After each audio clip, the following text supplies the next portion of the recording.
All right, here we are. Oh, I don't want to get out of my frame. Hey, everybody! Thanks so much for tuning in to the Heavy Hitters Twitch channel here. We got the Heavy Hitters Crew Battle League. Actually, I can actually fully unveil the real name. It was done by our contest winner, Daxel, otherwise known as Daxel Frax. The Heavy Hitter Chicken Dinner Cup. It's a mouthful, but a mouthful that we here at Heavy Hitters really enjoy because I think it's a really fun name. Like, I'm Pride, and I'm joined here by... Hey, my name is Sale. You all see me. I'm a commentator here from Oregon. So, oh look, oh that's actually me. The person that actually took that picture was Brandon. Friday El Tridente. Yeah, but yeah. Oh, is this? I'm a mariachi. Yeah, I used to play mariachi for a very long time. That was back in the day, but I still do it. How about you, man? Where are you from? Me? Oh, okay. Well, here I am. I'm from like the mainland Vancouver, basically, living in Richmond, and I basically have been casting Smash, I think, since Smash 4. I've been doing this for quite a while, and it's because I'm so passionate about this game and passionate about kind of showing my love for like just crew battles in general. So that's me right there, Rising Streamer. You can come check that out. And behind me, I don't know if you see the pinball. She's probably not framed, but I love pinball. See that little edge right here? Yeah. There we go. You got it. Boom. Perfect. So that's a little bit about us, but enough about us. It's about the crews. Now, we just got word from production on the name of the two crews. Do you remember what they are, Seo? Yes, it's going to be various artists versus International Justice League of Super Acquaintances. 5v5. It's looking like we're going to be dealing with a lot of, let me see. We got a really good Snake, Pichu, Joker, Crom. And I believe another on the opposing team, Joker, a King DDD. Okay, that's gonna be interesting. A Rob and a Violet. So I have no idea how this is gonna go down, honestly, because I haven't heard much of these players, but I have heard good things about them. So we'll see what's gonna happen. Yeah, of course. And some of these characters were the characters that were affected by the patch 11.0.0 patch notes. I see some Byleth in there.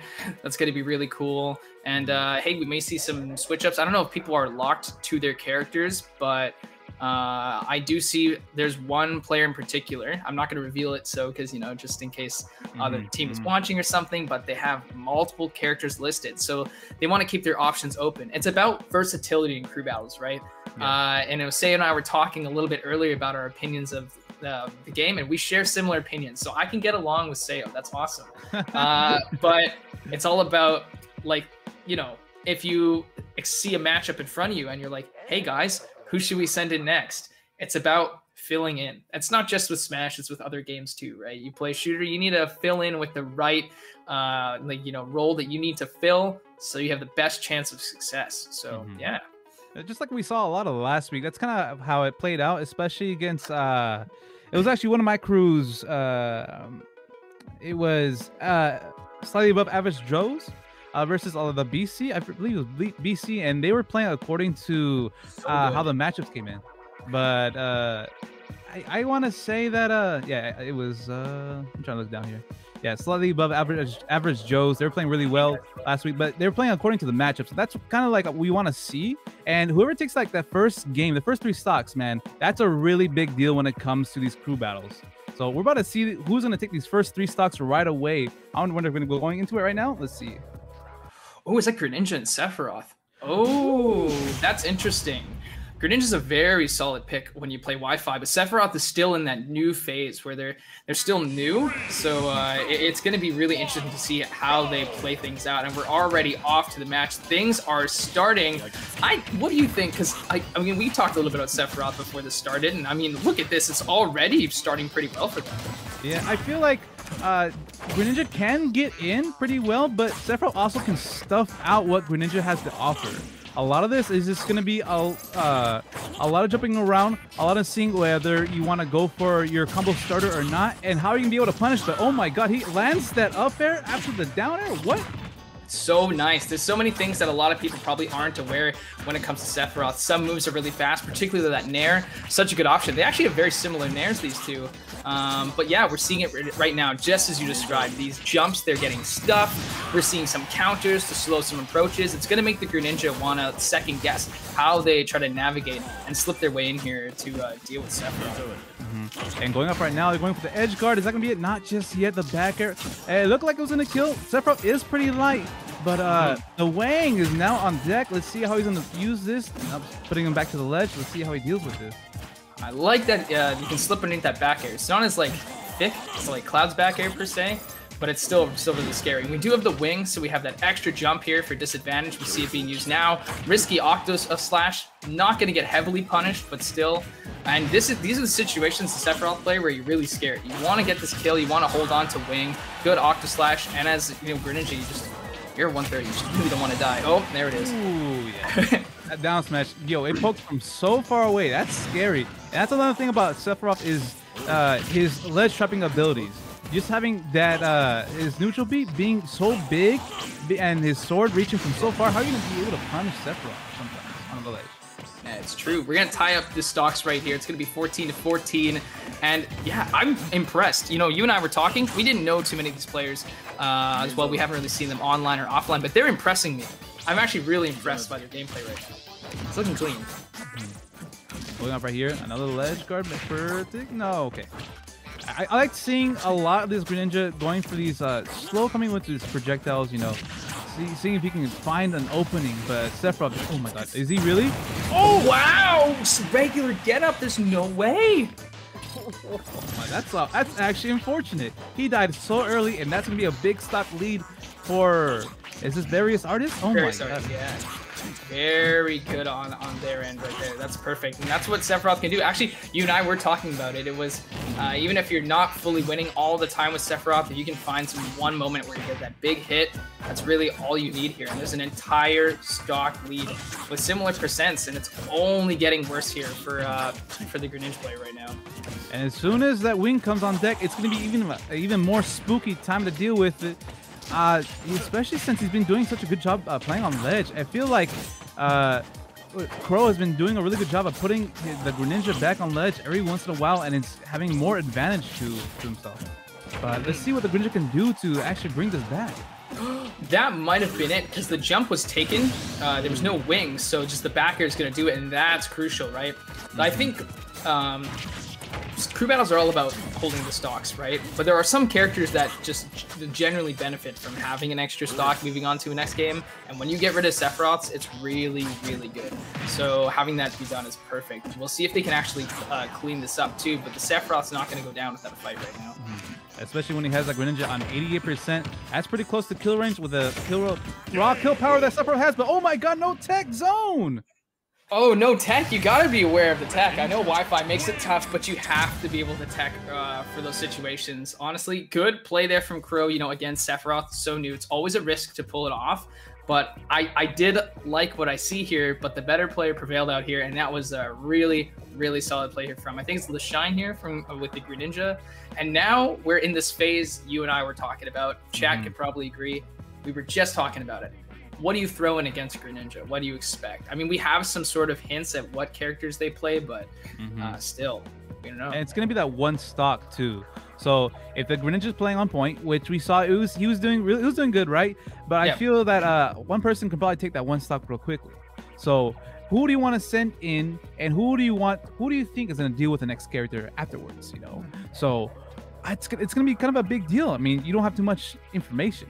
That's the big deal. That's the big thing. So, I'm hoping we get another sword character, maybe. But I have no idea. I see Chrom, which is like a good one. You want a character that like benefits like early. You don't want something like, you know, Minecraft Steve where they like gradually get stronger over time. You want something that's already a threat. You could have a DDD who's kind of, you know, thick and will hold on to their stock to try to get it first. You have Rob, which is pretty awesome. But after that, the other characters that I see listed here, the other characters I see listed here would probably be best saved for other matchups. So if I had to make a guess, it's either the DDD player or Chrom. That's my educated guess. Someone who's been doing this for a while.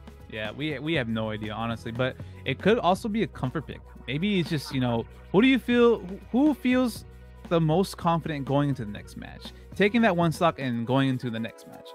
So we have very little information. Like, what are you going to do against Greninja, and how do we do this? Yeah. So like, yeah, that the last player there was Lashine, but I'm really excited when we see who pulls up into the arena. Might be able to have a little bit of a player profile, so you guys can get also a little bit of background information on all these amazing players who, you know, took the bravery here to, you know, join the Crew Battle League and play for all of you guys who are watching at home. I think that's something you have to consider. Playing crew battles, by the way, I have to commend all of you. I commentate them, but competing in them is something wholly altogether. It's a very scary thing, but if you can do it, it's probably some of the most fun you can have on Wi-Fi, and it feels very rewarding. So when the graphic pulls up, we get to know who these people will be. But yeah, also chat, feel free to ask us any questions if you want to know, or just poke your brain. We will have those. We'll also have moments in between these where we want to talk about some, you know, of the people who helped put this event together. So that's going to be really, really cool. But yeah, or that you can sub as well. You can do that too. Someone in chat said that. Yep. Oh, actually, one thing we can talk about is the stages. I know the stages is a little different from the usual crew battles, and well, we have the Sephiroth stage, right? That's I love that stage. You love that stage? Okay, tell me. I'm a Final Fantasy guy, so but the more you play that stage, I think the more accustomed you get to the background. But it's unfortunate because I know it bothers some people, but that layout is too good. It's Kalos, but way more fun, way more interactive, and the games move so fast. You definitely want to have that stage, and I'm glad to see it here. It's really, really good. So. Yeah, I actually personally myself don't know the full stage list, but if we have Northern Cave, then ooh, very nice. Let's see. I think we do have word of who's going in now. Yeah, Flux, and she plays. Let's see.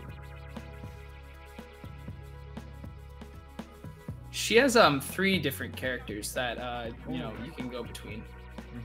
Ranked 10th on the Vancouver Island PR. That's better than anything I could do.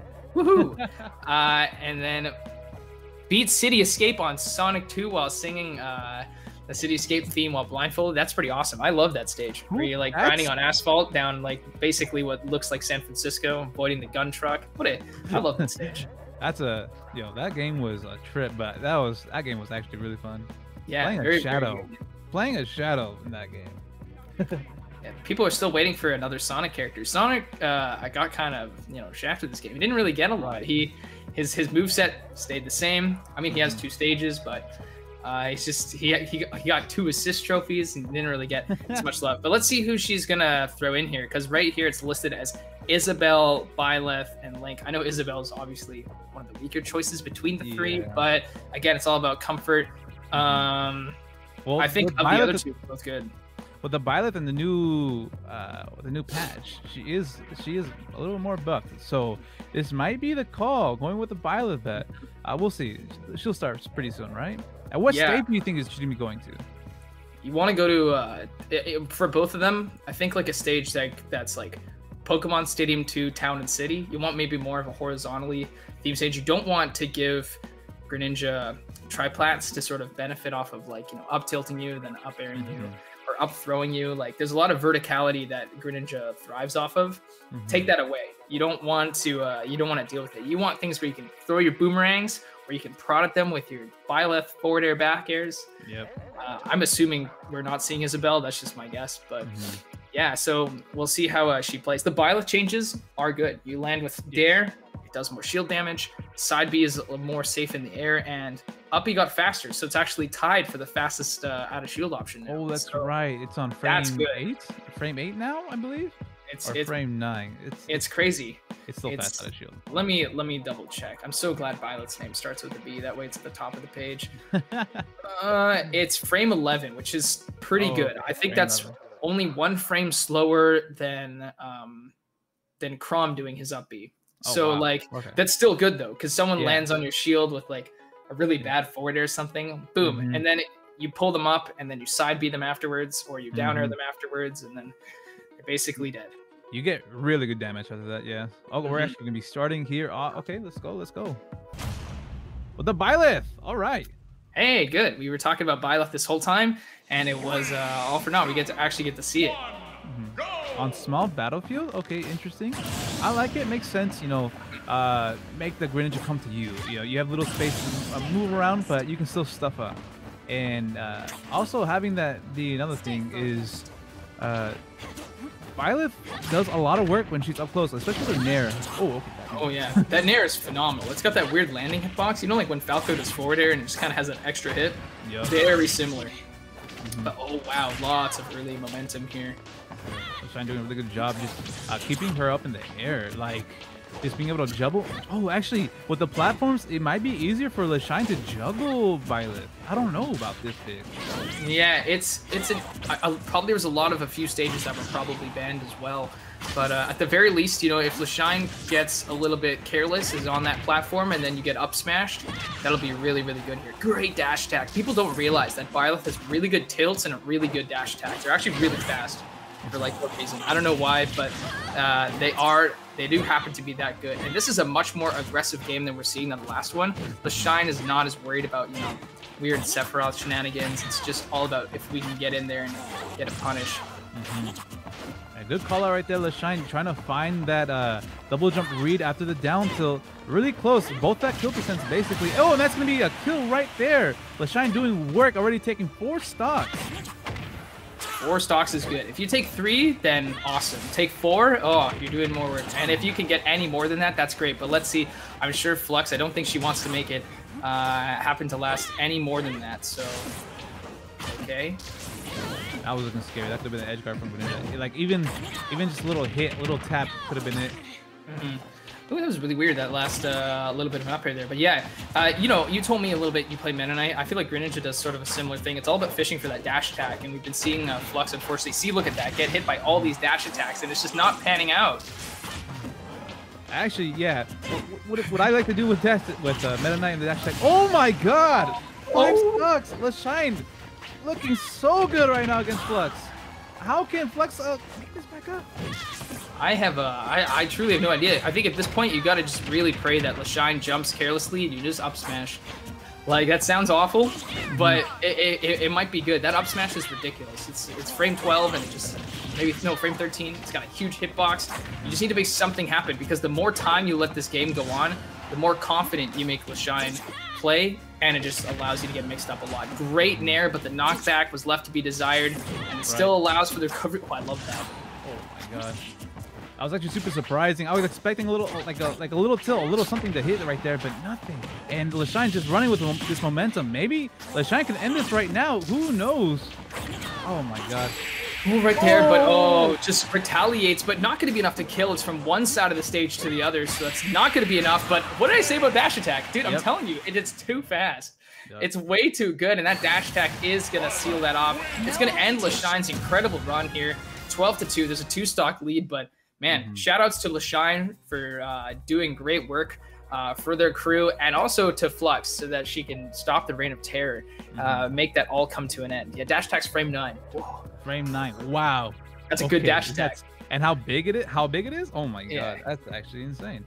Okay, and that stock lead. That's a really big deal when it comes to this kind of crew. Like even just having 1 stock lead, but 2, Lashine did a really good job for their crew. Yeah, I'm a big fan of Byleth, actually. Like, I know people are like, oh, a new farm character, but as long as their kit's good, I'll enjoy it and I'll take it. I'll take what I can get. I'm pretty you know, I don't take things for granted. I like Byleth a lot, but there's one thing I gotta mention about Byleth. Byleth isn't too hard to counterpick. There's a lot of characters that can outpace Byleth. We already saw Greninja do so.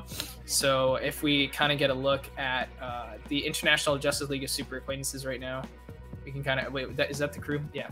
Like, yeah. Okay, good. Memory's bad, but we can kind of see. Oh no, various art. Yep. Okay, good. So I'm smart.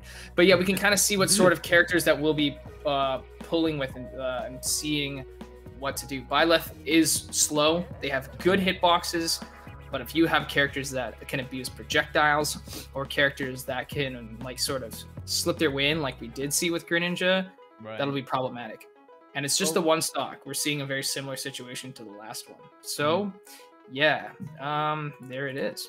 Yeah, it looks like it could be a what? Like, I'm guessing they're gonna send in the snake. honestly, just because of how tanky he's gonna be. Gonna keep that stock solid, not gonna waste it. That'd be the best deal, honestly. I mean, they do have other characters, but I feel like the Snake would be the best choice, honestly.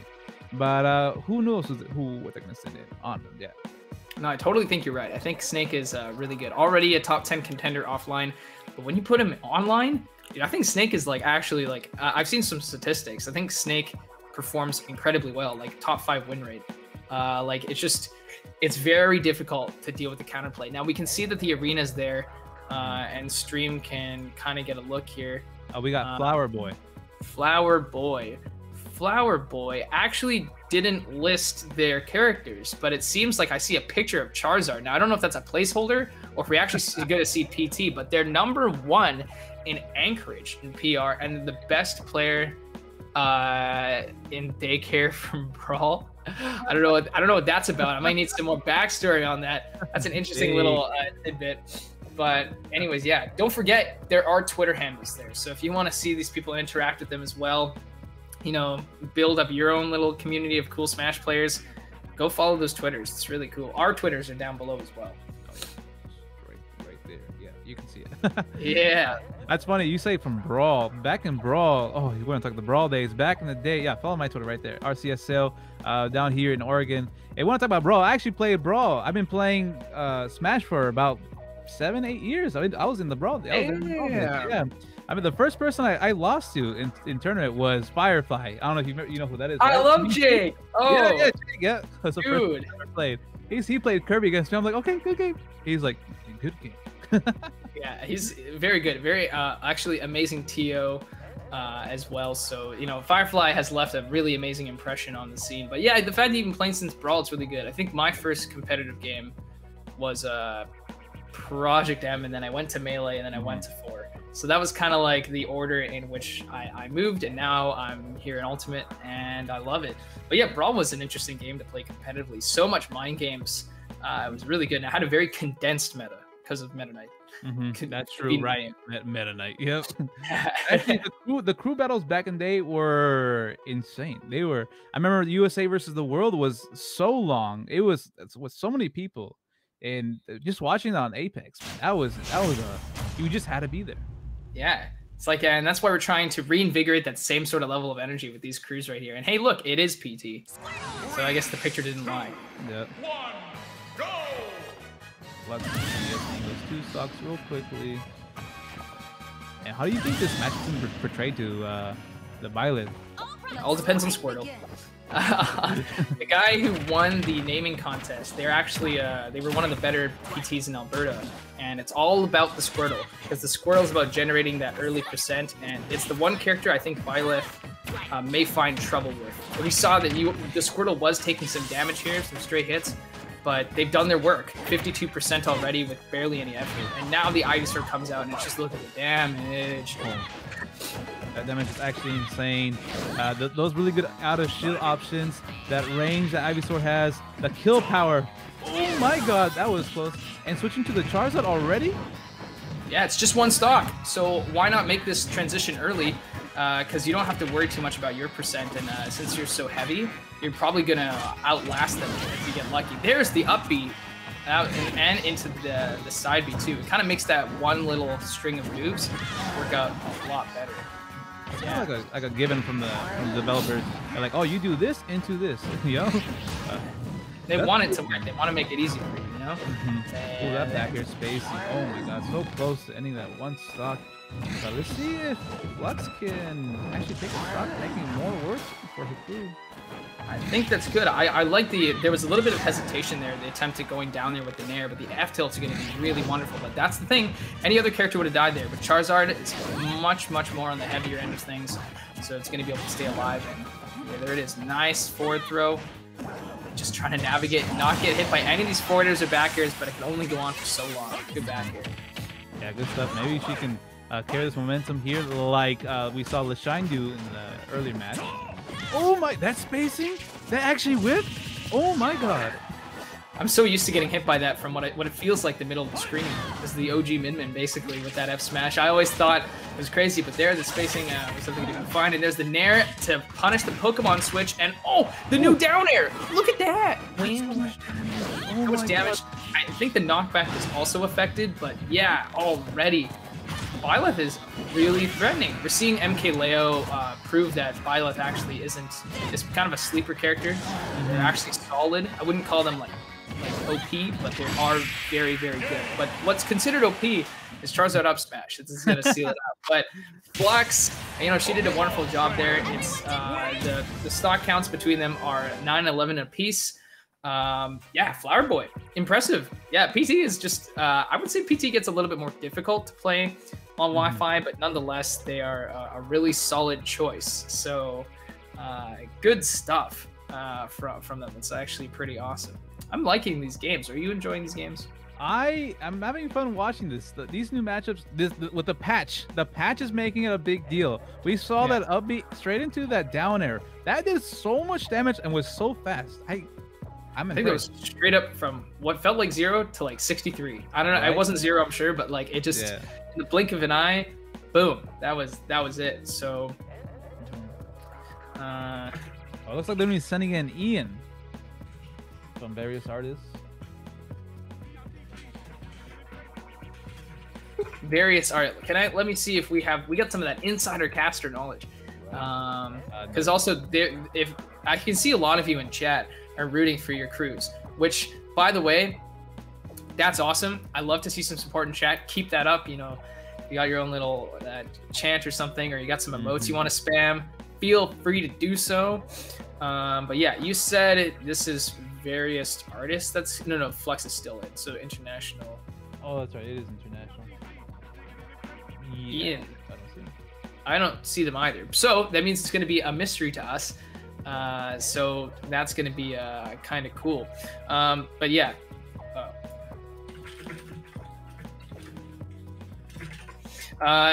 Yeah, I don't know. I'm telling you though, this is so exciting to see two crews that maybe we're not so familiar with the players of, and really, really impressive play. On Wi-Fi, it's pretty awesome. And since I believe this is region locked to PNW, we actually are sort of mitigating a lot of the connection issues that kind of arise when you do more like sort of like NA wide tournaments. So yeah. Hey, shout outs to Tim saying the sale #1 fan. What the heck? You don't have to do that, man. Oh man, talking about #1 fan, man. I should have bought myself a Red Bull earlier today, man. I just came out of work. I'm chilling. I'm doing good, but man, I wish I could hype. You know what I mean? Yeah, no, for sure.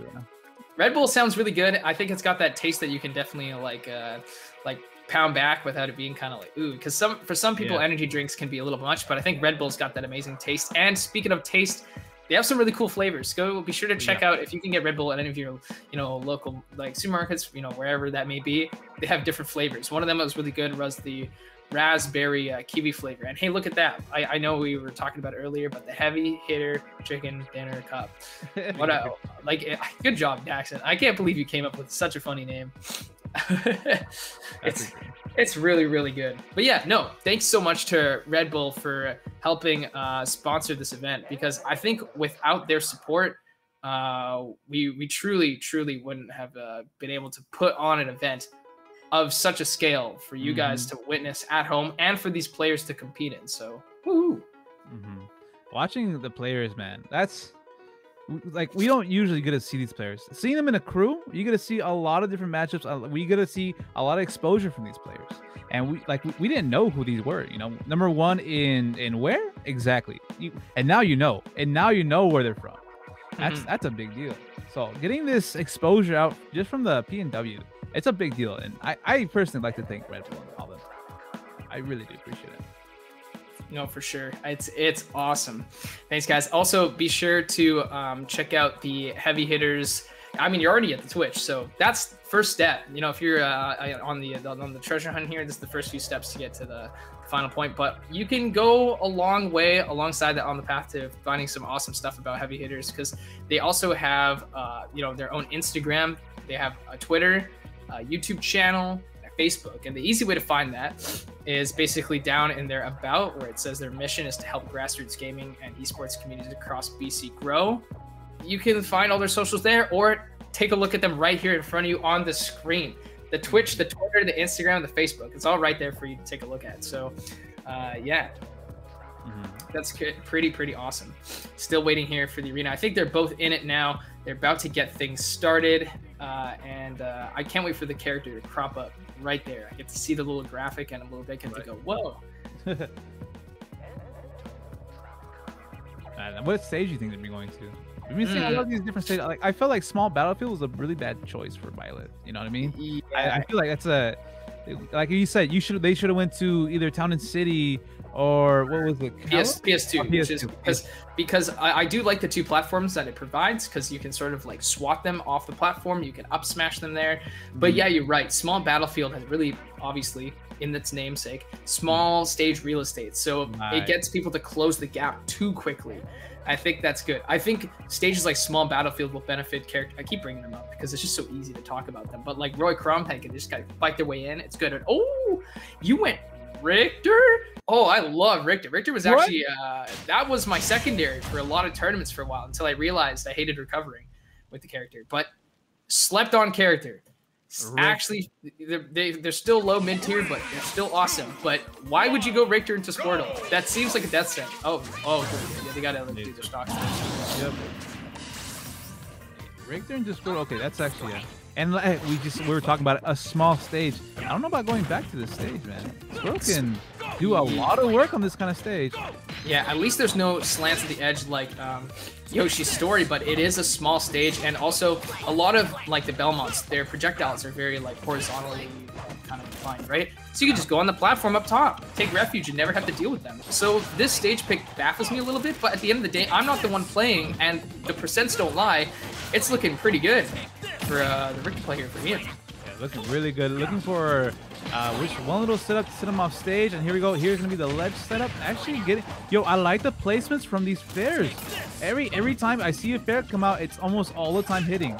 Like the percentage rate for these fares are actually landing, and the way he's angling them is we don't really see that a lot from Richters. At least we don't see a lot of good Richters. Yeah. There are a few, and shout outs to Liam, who's like awesome Richter here in the mainland. But yeah, no, it's these. I mean, I play Richter a lot myself, and angling the whip sometimes can be a little bit troublesome. We're seeing them done on Wi-Fi too. Belmonts are hard to deal with on Wi-Fi. I understand. As someone who plays Belmont, it can be a little tough. What's not tough is pulling up.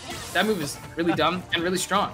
It's frame 6 and it can kill if you don't have good DI. And that's exactly what we saw. That's one stock, and it's leaving Flower Boy with one stock left. You said frame 6? Wow, that's actually incredible. It's exactly Lucina's. Pretty sure it's the exact same as Lucina's. Invuln and everything. I'll double check. Really? Wow, that's insane. Yeah, because I'd be seeing a lot of Richters and a lot of Simons going to that field. Yep. There's a lot of work for them. Oh, that's a lot of damage. Wait, no, the setup on the platform could have been more. I don't know. Switching to the Charizard. Let's see what's gonna happen here. I'm seeing a lot of ledge play. Let's see what he's gonna be able to do. Okay. Oh, that's gonna be the back here. Finally gonna take that stock. Ian, still though. Yeah, I left it for you here in production chat. You have to look at the hitbox too. It's too funny.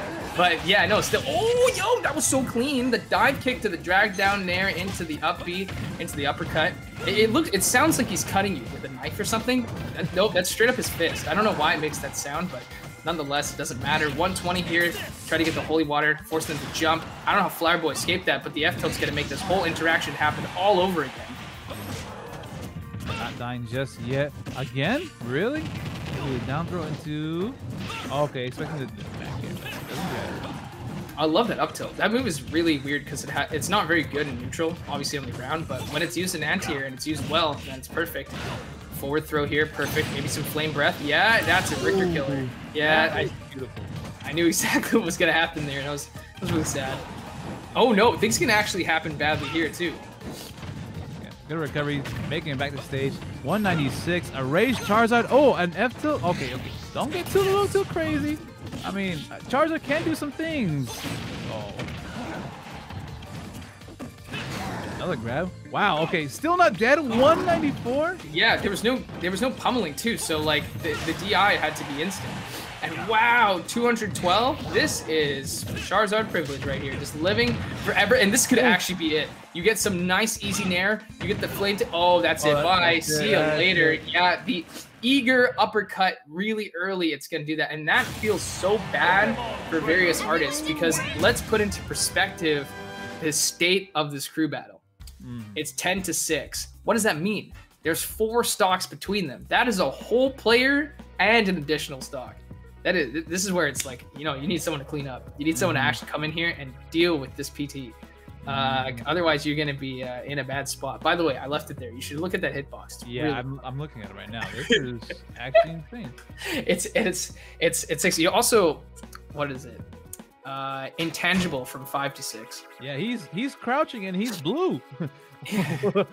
Yeah, so you actually you can't. It's exact same as Lucina. It's very funny. But yeah, crazy. So it's all up to leaves various artists to have to clean up what's they've done here, and it's not even that they've just been playing bad. Smash is all about a game of momentum and the minute interactions and what happens with them. You know, the cause and effect, right? You know, the up B happened a little bit too early. Boom, simple Charizard F tilt. That's gonna do it, and that's gonna cost the stock. Crew battles are really, really fun, but at the same time, you have to be hyper aware, and it could be challenging. So I you know, me sitting here casting with you, you know, Sayo, it's actually like, it's fun. Yeah, man, I'd feel tense for either crew right now. Honestly, yeah, it does feel tense. It looks like if you want to not feel tense, right? There is gonna be a Red Bull giveaway. Is that what's going on? Oh, really? Oh, Yeah, Red Bull giveaway, because I think we were mentioning that, you know, who wants free Red Bull here in chat, but there will be a Red Bull giveaway. So, yeah, it's going to be pretty awesome. Let's see how we're going to be going about that. Let's see. I'll check this news to me. That's going to be really, really cool. But yeah, again, Red Bull, you know, when you get if you ever get a Red Bull package, and I'm sure... if you ever get like a Red Bull package, you know, it's gonna be the 4-pack or whatever. It's just a good feeling. Yeah, and there's no better time. There's always a time. You don't have to drink the Red Bull right away, but there'll be moments. We all lead busy lives, right? Hardworking lives during these hard times. Maybe you want to stay up. You want to have that grind session. Let's say you're playing, you know, Smash, you're playing like Valorant, Rocket League, whatever game you're playing, or if you have to do work, you know, you have school or something, you need to stay up. Red Bull not only will do that, but they'll also give you wings. Yeah, it'll also give you wings, like Sephiroth, right? Yeah, yeah. Actually, we do know the winner here, and I guess I'm gonna go ahead and announce him. Twitch user Proven1234 wins the pack of Red Bull. Hey, oh, hell yeah. That's awesome. If you're in the chat, what's up, man? What? Sweet. Proven1234 says, "Oh, cool." He said, "Great." Yeah. So get in touch, and then yeah. Shoutouts to my mom, the academy.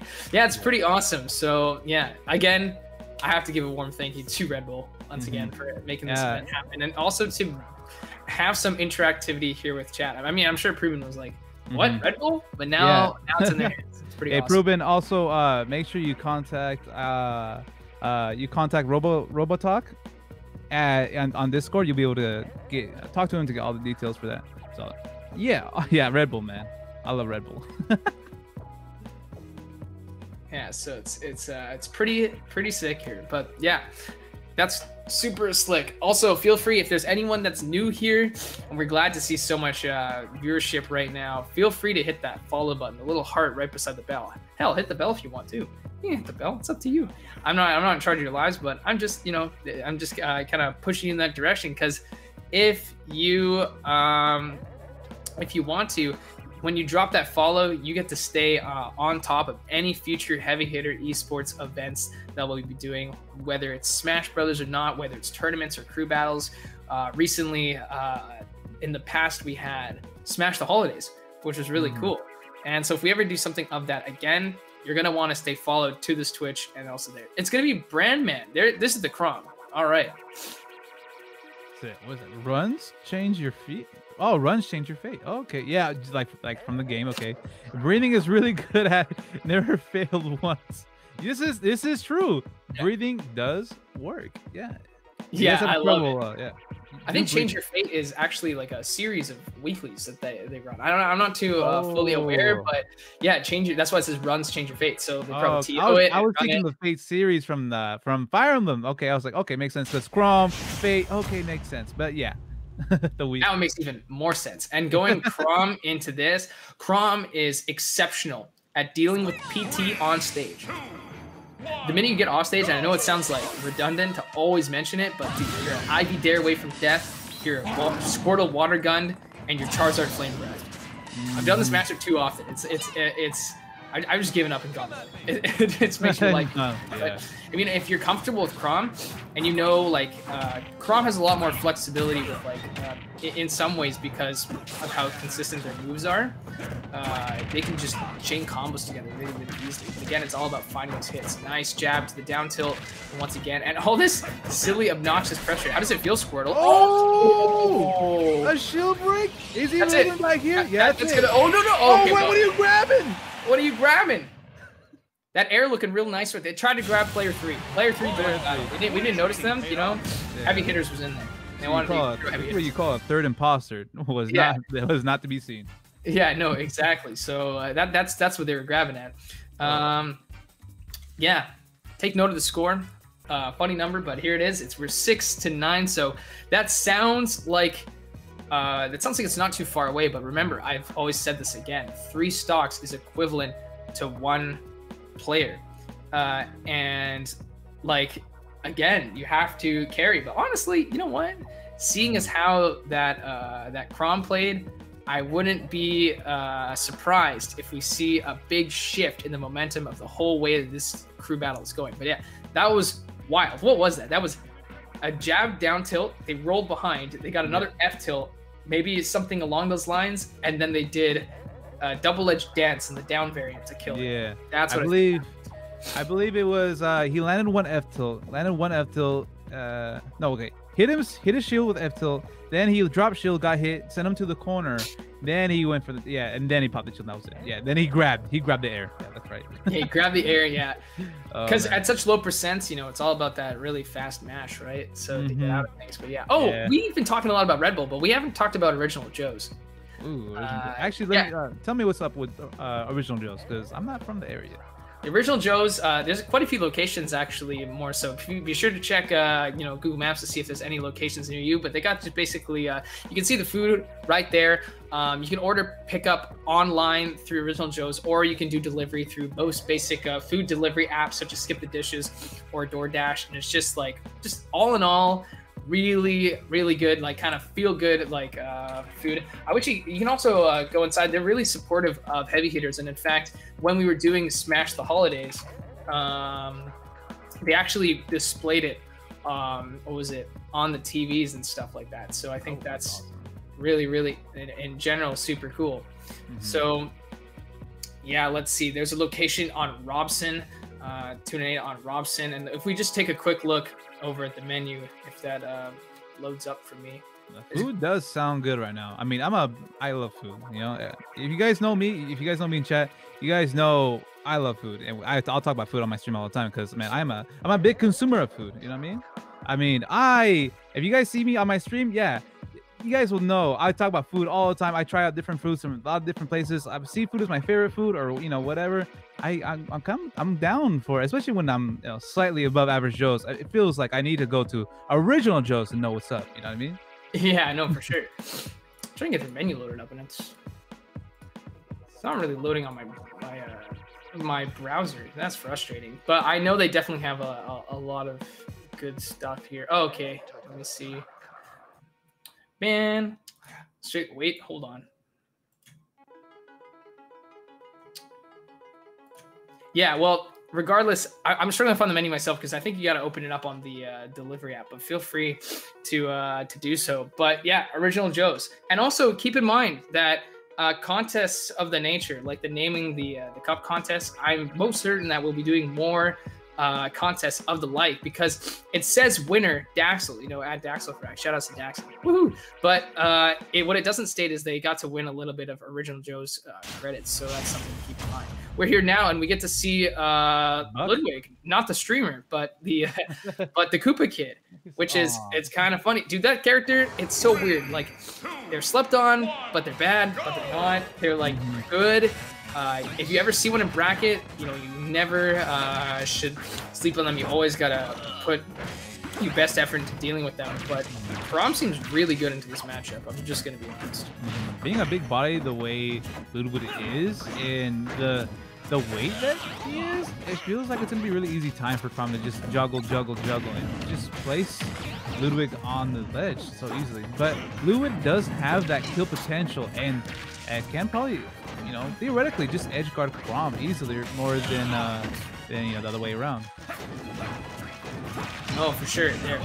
Oh, wait, hold on. That was really, that didn't play out at all like I was expecting in my head. But the air dodge there, that's gonna get caught by the forward smash. This is probably one of the more devastating forward smashes of the Smash Brothers roster. It also looks the most brutal. I'm gonna be real with you. It's a really nasty looking one, but yeah. Mecha Koopa, I'm shocked that you didn't want to hold on to that just a little bit longer so you could end up throwing it to, you know, convert off it, but I can understand. I mean, Ludwig was pretty far away.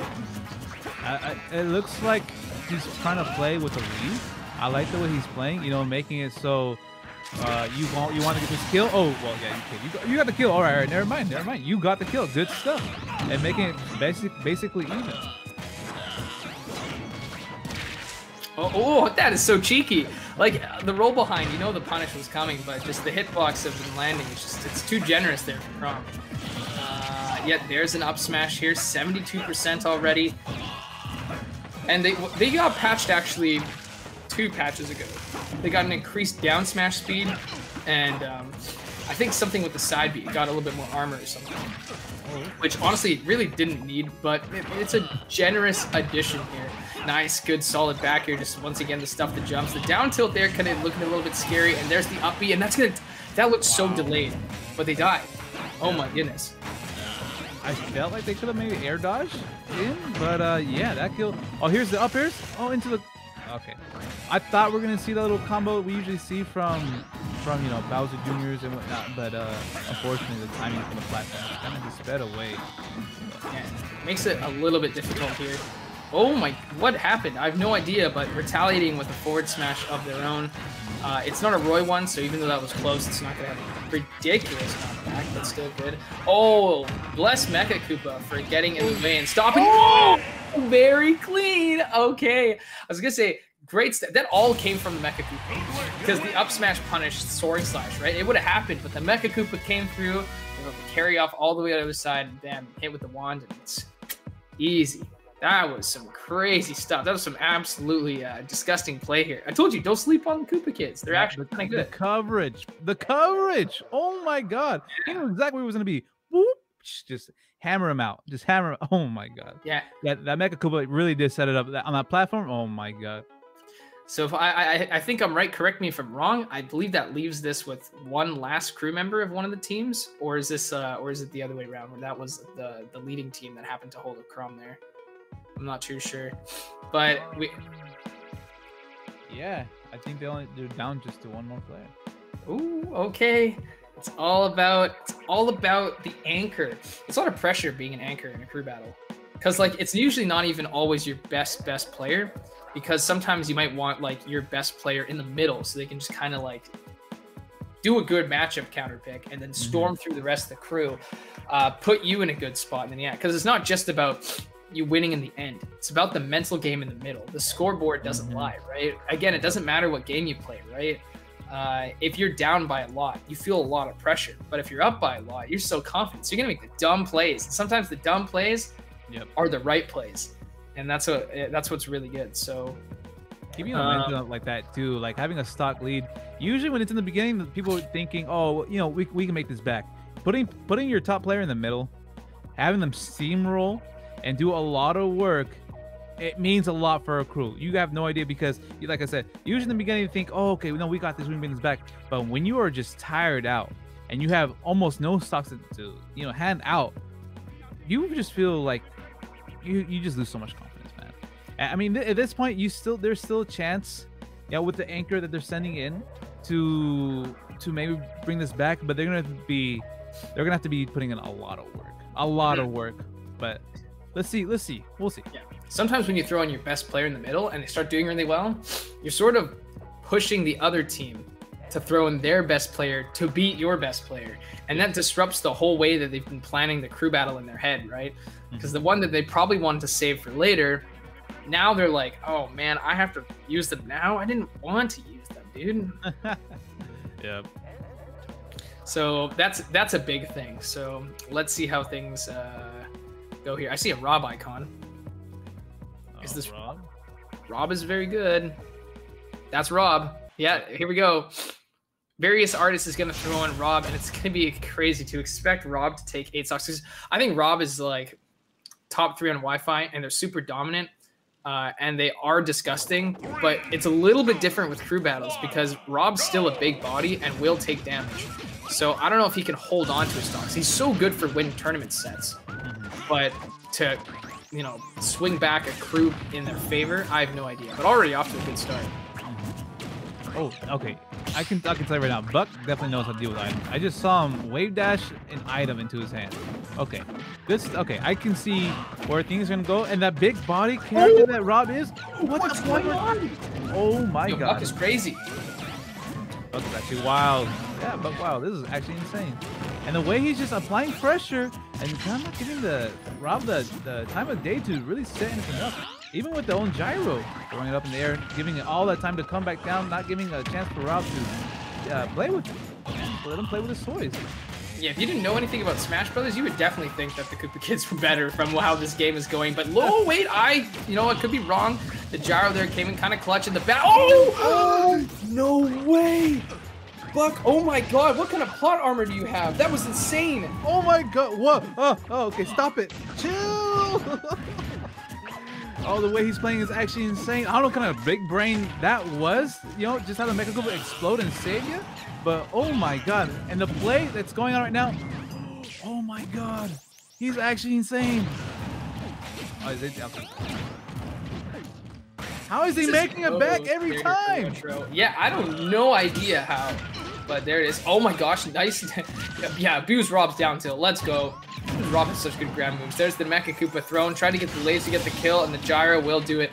That's kind of risky because you have to time an air dodge off stage. You don't really want to do that. So I can understand why the stock was lost. But look at Buck go. Buck has to take a stock here. They've been playing so crazy that if they don't take a stock this game, it's gonna be all forgotten. It's gonna feel bad. If he does, it just means a lot of momentum for Retro. Retro can probably bring this back if he does take the stock though. So who knows what's gonna happen here? Not gonna go for the spin to win just yet, but really close. Retro can just he can keep these 3 stocks on him if he makes this, and this could be a crazy comeback for various artists. Oh, hold on. Wait, this is it. Ooh, that was an easy up air, but obviously not going to hit. That was a great punish there on the forward smash, landing with the nair. And 164, you know, I was saying Rob was combo weight. Definitely, really, truly is. But if you can't secure the kill, then Rob gets to keep doing what they do best. Maybe they try to fly back to stage a little bit here. Easy stuff, and they don't make it. They don't make it. Oh no, Buck had so many chances to switch things in their favor, but look at that. I think that's a big break for various artists. The break that they needed. Good stuff from Retro there. And yeah, maybe it was just after getting saved by their Mecha Koopa, they were like, okay, I have to like go absolute bonkers this game. And I mean, the fire at the end of the candle just kind of burnt out there. It just wasn't able to sustain that momentum. And now we're going to have to see someone counterpick here against Retro instead of just ending off this crew battle. Right. It's a big deal with all the momentum that you have right now. And those 3 stocks. That's insane. 3 stocks. This could potentially be that actual comeback. Like, that's the start of it. So yeah, that's how it all begins. Oh my God. Who are they going to send in against Rob? Rob is so good against most of all the characters, you know?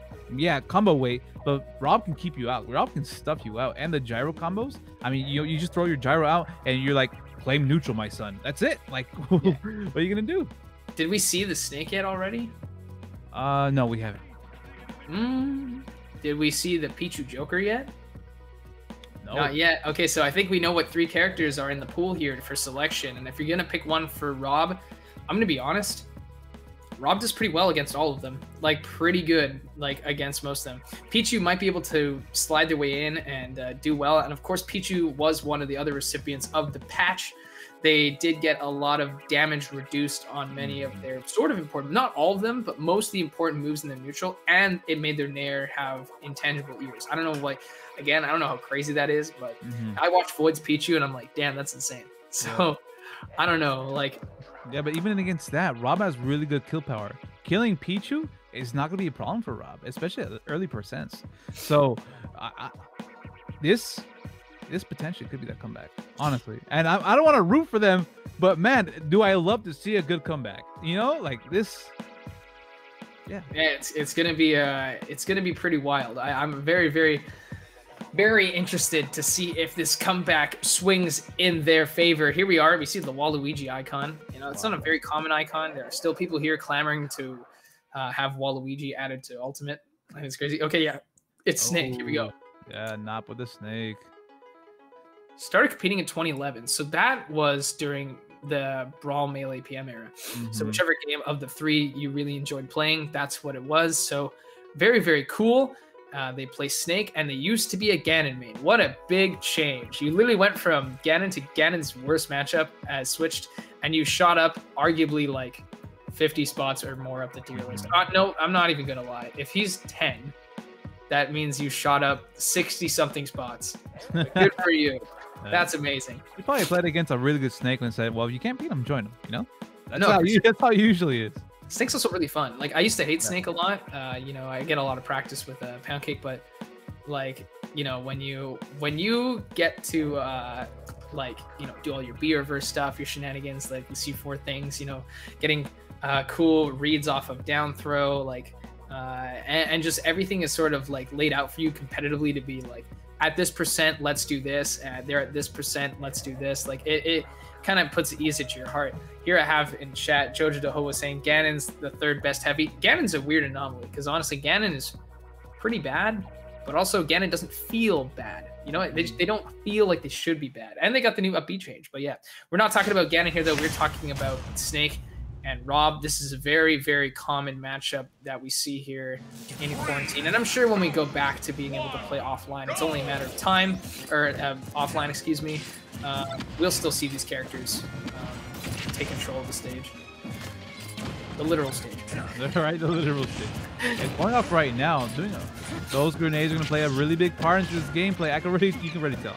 And that's usually how it always is, especially when really tight combos that characters have, especially Rob. Nair into Gyro is a really big combo. Going to go for this movement right away. Not good. Okay, sending him off. I don't know about this. Retro's playing really well though. The lead that he has can make a really big difference later on. Yeah, Retro is actually very much on fire, and that's the thing about Snake. Snake can set up a lot of projectiles, but Rob can sort of outpace you with these projectiles, right? So it's all about, you know, finding your way in with dash attacks and stuff, or like mixing them up or putting situations like that. That was a phenomenal Nair. I think it's the most satisfying thing to do in Smash Ultimate is hitting all the 5 hits of like Snake's Nair. It feels really cool here. There's another dash attack, and now you have the stage control. Let's see sick ledge trapping. Oh, interesting. That's not actually as crazy as I thought. I thought it was just going to be a bunch of up smash spam, but no, they just kind of waited. Did not expect that. I'm surprised that that Snake actually didn't go off and do something. Like, you can tell that Rob was running out of gas. Maybe a backer would have killed him. It would have been maybe unsackable. But I mean, if you want to play safe, go for it, you know. But I feel like if there's a kill right in front of you, you gotta take it, especially in these kind of group battles. So, absolutely. Having all that momentum though, it feels like it's sliding away. Stop is playing really well with the Snake, bringing it all back to the dash attack, and then send him off again. Here's gonna be the Nikita, and that's gonna be a kill. Yep, that's crucial because, I mean, you're the only one left in your crew. So now down to 2 stocks, it's 2-6. And Snake was also actually a pretty solid choice, I think, because you had 2 players, right? This one is solid because Snake's also very heavy. So killing Snake is not going to be easy here. I'm expecting to see some sort of down throw stuff. You get to see how good Mash is. It's going to be a good dash attack to sort of like, you know, create more space for you and see if you can punish your landing here. But yeah, man, look at this. Nops at 200. Part of the 200% club. Let's go. Yep. We rarely see characters go to 200, but when it comes to Snake, when it comes to heavies like that, man, you see him live to so high. You just question yourself. You're like, is he ever gonna die? Oh my god, playing the part right now. They're still gonna come out, and Knob's already looking for the kill on the Rob. He's looking to end it as quickly as possible.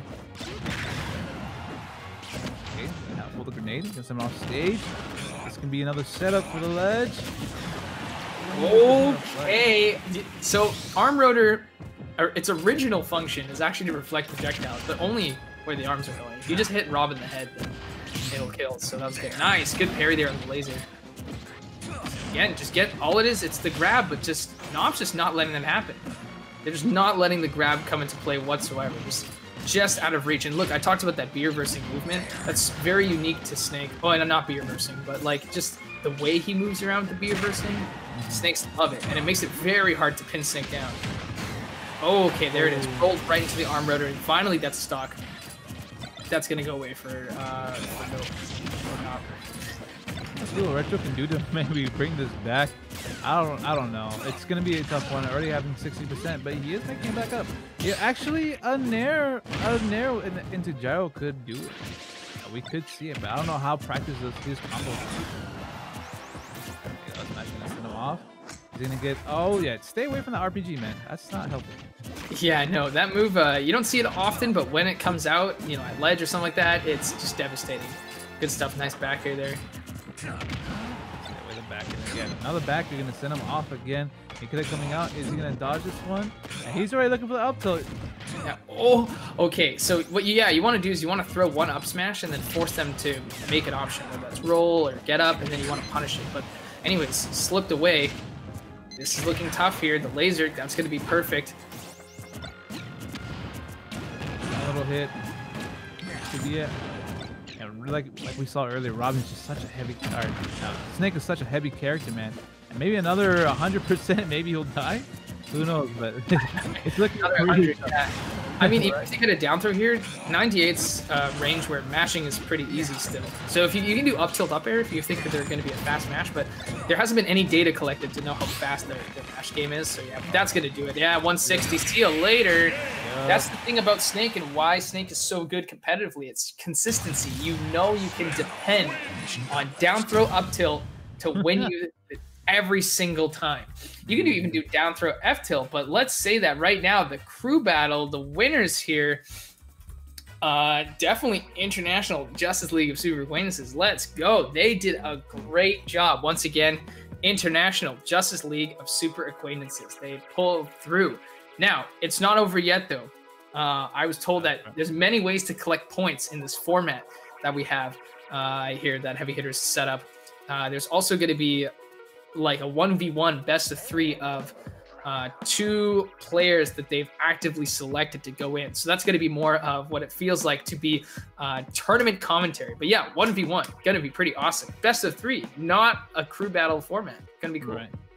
What do you think they'll be sending in though? We saw a lot of good players from both sides. So I don't know. I'm expecting.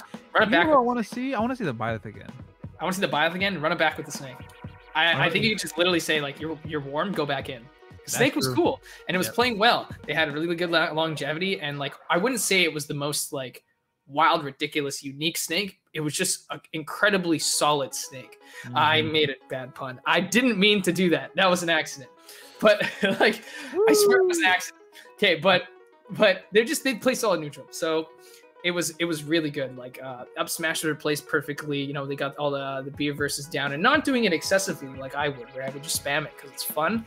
They just did it right there to make the grenades more of a threat. They last until like 200%.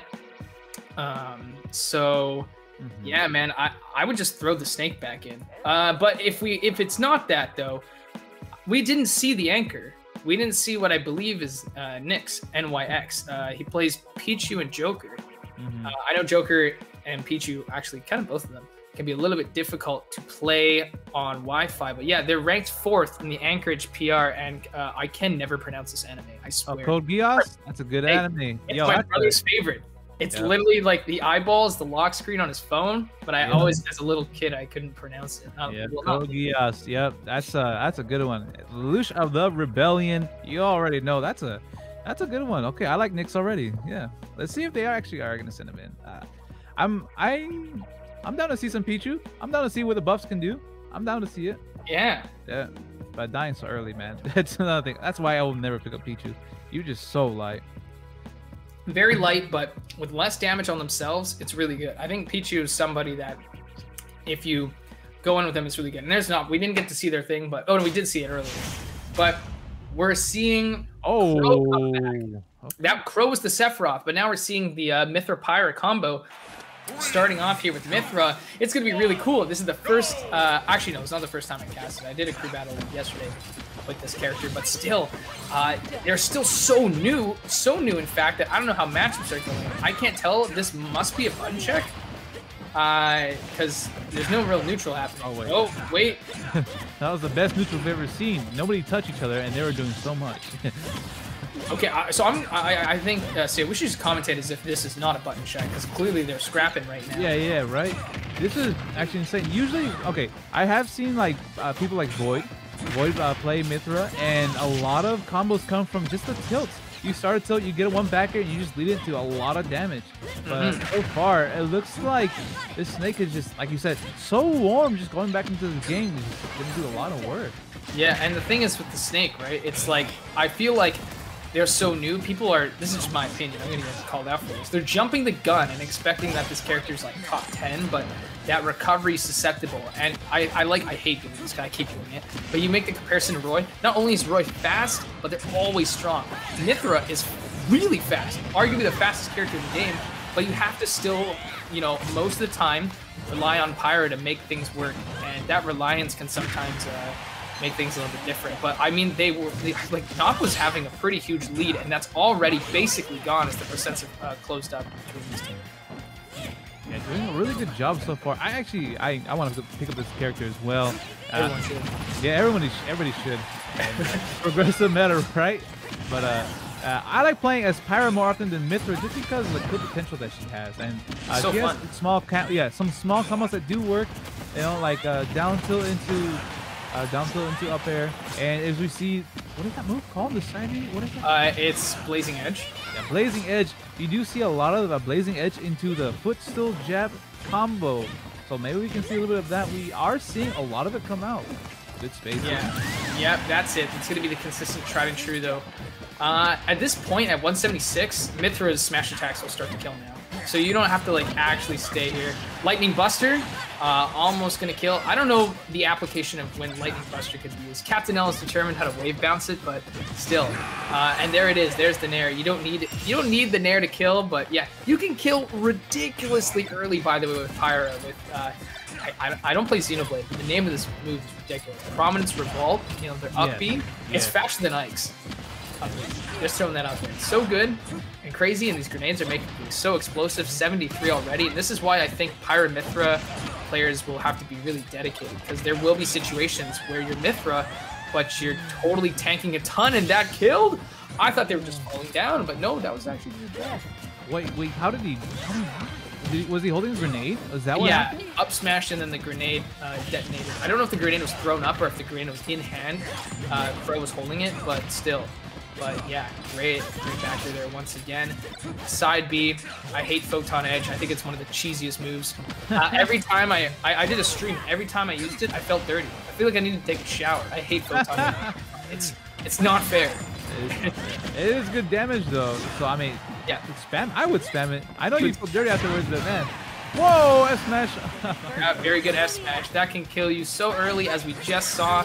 And I guess this is the difference, and I need to see more of them in competitive play, but I feel like Crow's always felt like they've been on the losing end with percents, but they just swing it back. And maybe that's why this character is considered by many to be a top 10 contender. I wouldn't argue with you if you said I would not argue because these characters are cheating. They're so stupid. Yeah, that was. Oh man, I like the way they play. Yeah. Oh. But I mean, I think Nop likes the way Snake plays too. It's very easy there to just drop down there, get the back air, get the kill, and that's gonna do it. A big part, I think, of what's gonna make people really good with Pyra Mithra is how they have to have really good mental of their momentum. because they have all the tools to be ridiculous, stupid characters, but if you let it slip, you let it go away, your whole game plan of sticking with Mithra, excuse me, and switching to Pyra, you can get in your head a little bit and go like, wait a minute, I'm not exactly sure how this goes, and that's going to take some time. So I confidently place Pyra Mithra in the top 15 without question. Oh, defeated Machu's Wi-Fi Donkey Kong. God damn. Woo! Oh, That's an accomplishment. Machu, shout out to Machu. Machu's so good. Machu and Kazooie. And then sings in 3 different languages. I can't sing in one language, so woo. 3? Okay, I got 2. I'm almost on your level. What's the other language? I want to know. Like I really want to know. Yeah, 3 different languages. Oh, you know 3. That's hard. I'm still stuck with English. That language is tough. Yeah. My guess of where Pyra Mithra sits, just currently in estimation. I've shown you the list already. It's just a guess though. It's a placeholder. It's safely in between Roy and Rob, like right there for offline. Online. Okay, here's the funny thing. Online, I actually don't know if they are definitely feel like Wi-Fi silly mashers, but also not. Like I don't know. Needs more time. Yeah. They're not as ridiculous and Wi-Fi abusing as Steve or Min Min, that's for sure. But they're good. But yeah, I'm just happy. I'm just glad that I'm getting to cast here for all this stuff. And we're already going on to the next match. I was going to gush about some stuff, but no time, because now we're switching to the much, much, much better matchup. Joker. A Joker coming in. Yeah, definitely a way better matchup. We're going to be going to the same stage. I don't know about this. Why are we taking Snake to PS2? Sorry, hold on. Yeah, that's one thing. Why would you take this character here? With all this room, all this space, all the platforms allowing Snake to just reclaim neutral again and again, doing this. Exactly. You have such a smart brain, dude. I'm glad they found you as a caster, man. This is awesome. But no, for real, like, I usually love going PS2 in every matchup when I compete. Except Snake. I will never give him this stage. I will take this stage and Smashville away in a heartbeat. Even Battlefield, it's hard, but you gotta dude, Snake is just too good. He's good on so many stages. I think FD is his only bad stage, but they'll always ban him. So that's the thing. Look at that. We have Arsene come into play. We saw some Ahan, not Aegon, but Ahan and Tetrakarn nerfs, but they don't really play too much of a play. Look at that already. The stock gone. Yeah. He up B through the Nikita, but straight into the up smash. That's so unfortunate, man. You try to use your invincibility to get through something in, man. You just land into something else. Yeah, this stage is playing a really big part to Joker's demise, honestly. Look at the way Snake is playing, just keeping away from Joker. And when he needs to, he does damage. I don't know about blowing himself up there. Otherwise, yeah. I was saying Crow is definitely playing, I would argue, a little bit too aggressive.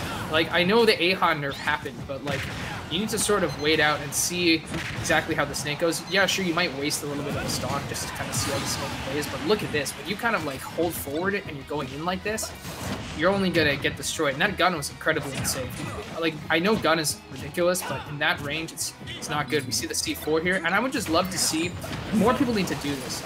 With the Snake experience that I kind of hold, pick up the grenade on the floor, then hold down. Like, actually, true. Just pick it up. You don't have to like sit near it. You can just pick it up, run away, and then hold down, and then you have Arsene all the time. And Snake cannot contest with Arsene off stage. He tries to cipher, boom, free back. Nice up smash, by the way. Very, very clean. I'm hoping to see some changes here to how things go. But wow, that was really dumb. You couldn't back jump, you couldn't backflip and run onto the platform. You had the C4 there. You had to do this. If I had to give a little bit of advice there, it's honestly, and I know it's Wi-Fi, so it becomes a million times harder. So congrats to everyone who competes in Wi-Fi. Couldn't be me ever. I'll play you on my stream, but I'll never compete. But you gotta slow down the pace of the game a little bit there, because you're literally walking into Snake's traps, and that's kind of unfortunate. But regardless, Nope, however you are expected to pronounce that, amazing play there. I said it. Pulled the Snake back in. Yeah. I was right, and look at me go. I told you the Snake is good. You're doing a really good job, man. That's incredible. And yeah, winning the actual crew battle itself, man. That's crazy. Hey, look, it's me. Yeah, there's me. If you're wondering why I have that weird mark on my hand, this is at port 5 when I was casting with EE. That's the VIP things they're Oh, supposed to put in your hand. So I yeah. I only found that out after. Who took your photo? Was it Trident? Yes. Trident took my photo too. Trident, Yo, let's go. Trident, where Trident, you at? big Yeah. homie. Trident did the trailer for the tournament thing I ran. Yep. Yeah, see, look at the color. It's Oh the my color god, grade. it Similar. is so good. I look so angry, but it don't even matter. Like, oh my god, the colors. I mean, that sweatshirt looks good, but Trident's picture obviously made it just that much better. Oh my god. It Yeah. looks very, very clean. Yeah. Yeah. Trident the homie. Yeah. Yeah. No, but for real, if you guys have enjoyed the casting here, feel free to hit us up on Twitter. And we both stream as well. I know that you commentate your Oregon crew battles, which is awesome. I do a little bit of crew battle commentary on the side, but there's going to be some cool updates for my stream coming soon. And again, future collaborations with Heavy Hitters. Heavy Hitters has been nothing but amazing to myself and all those that I know who are my associates that work with them. It's been really good. So stay tuned for all of those sort of things. And again, you can find a lot of Heavy Hitters here on their socials right now: Twitch, Twitter, Instagram, and Facebook. It's all right there. So yeah, and Lashine, how you doing? Thanks for hosting. It was fun. Lashine, you were the Greninja, right? Yep. Yep. I have short-term memory, but I don't know how I remember. I have long-term memory for frame data. That's all I'm good for. But no, you guys were incredible. Thank you guys so much for playing. We have to let Nop know that because he did win that 1v1, he did win some Red Bull. He won a pack of Red Bull as well. That comes with that. Good stuff, man. That Red Bull is gonna fill you up for the rest of the week. I swear. I like the orange. Get the orange one. Personally, I like the orange one. I like the Kiwi one. The Kiwi one is good. There's a Kiwi one. I'm waiting on my Red Bull to come to my door. It gives you wings, it keeps you up, and it keeps you alert. Sometimes there's a lot of games, right? Not just Smash, but you need to be hyper aware of your surroundings and like just in general. And bam, that's where Red Bull comes in. It's perfect for those situations. Now, I just want to let you guys know, I think we also have 2 other crews who will be facing off today, as well as another 1v1 scenario.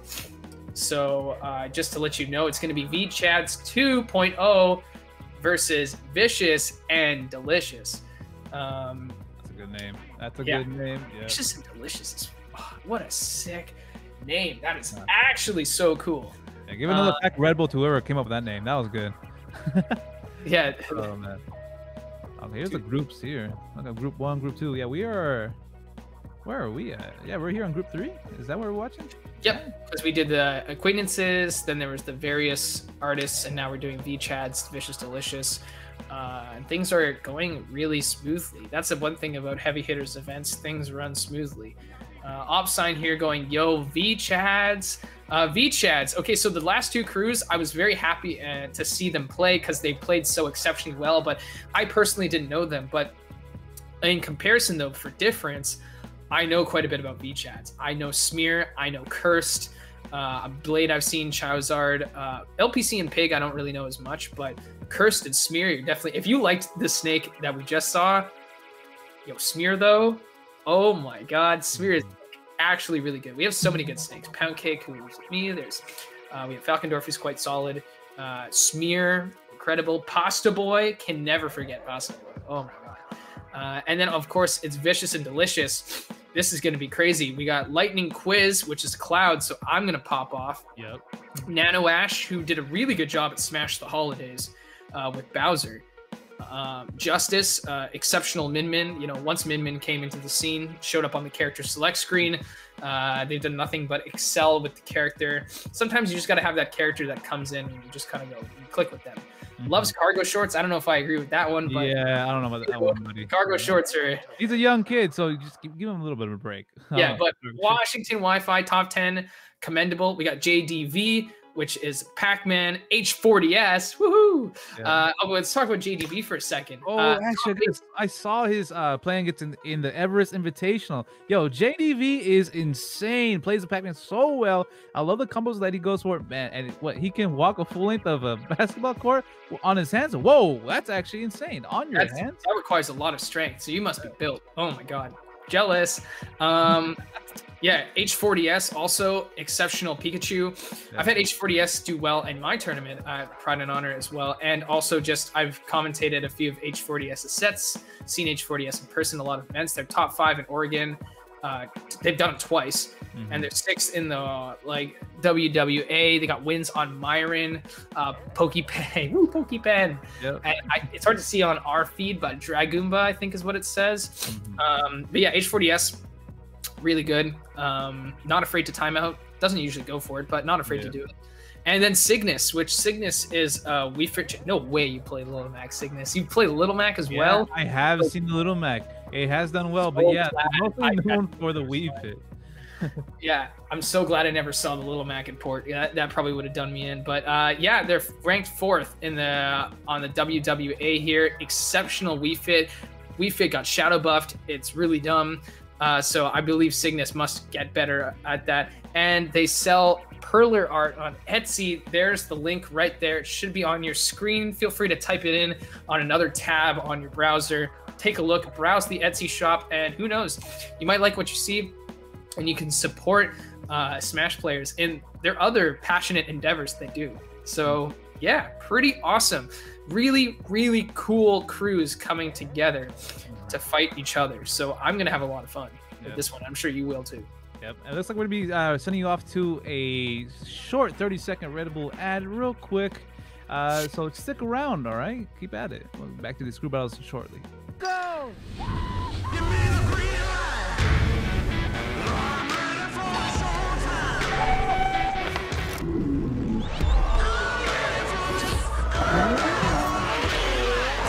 Now we gotta go to the next level.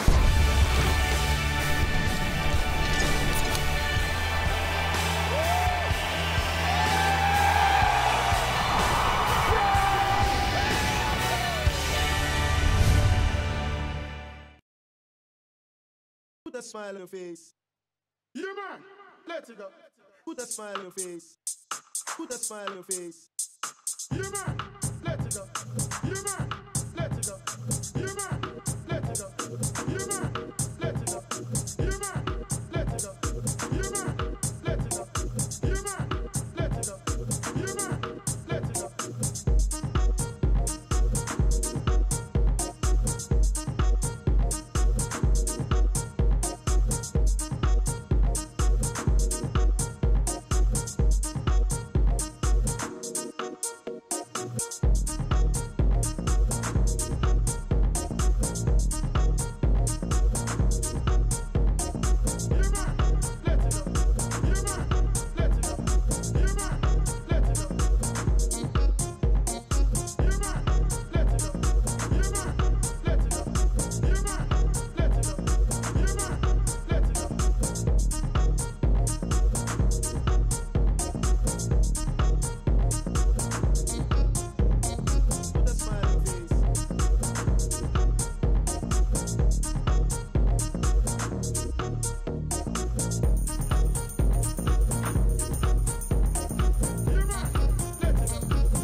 When you retweeted.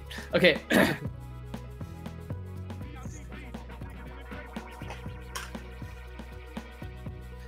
Hey, we're back. Look at that. Didn't take so long, did it? I don't know. If you got up and stretched, got yourself hydrated yourself, did all that sort of stuff, that was the time to do it. Now's the time to check out this crew battle, because I can already see some people in chat who are really excited to see both these crews go at it. Seo, you already expressed your excitement for this too. Let me know what you Yep. Yo, I know a lot of these players on this side. I like to watch H4. I was there back in the day when I drove him to this first big tournament. I told him, hey, make a Twitter. You're gonna be real good. You know, I got really excited for him, and to see, when to see him back at it again, I actually see him in the lobby too. To see him back at it again, I like to see his name everywhere.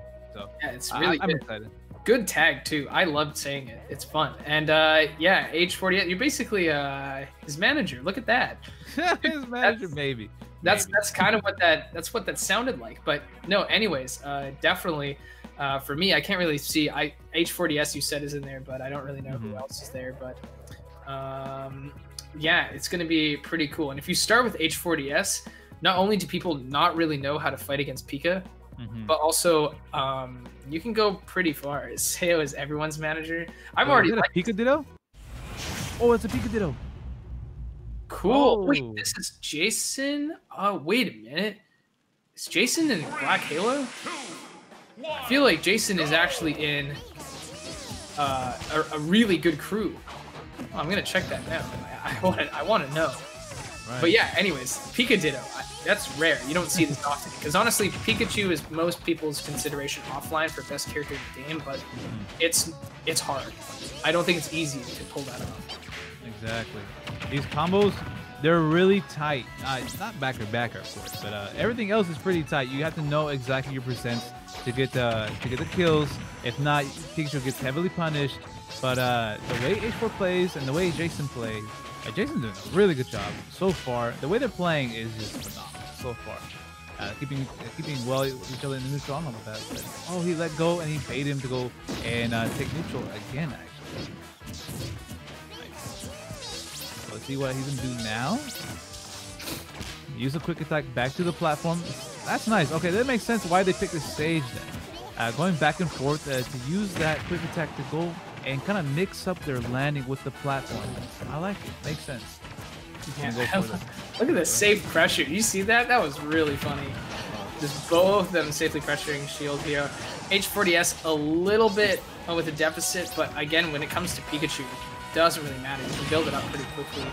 And percents is just a resource. It's all about, like, did you land the killing blow? Whether it's with Thunder, you carried them off stage, you run up and up smash.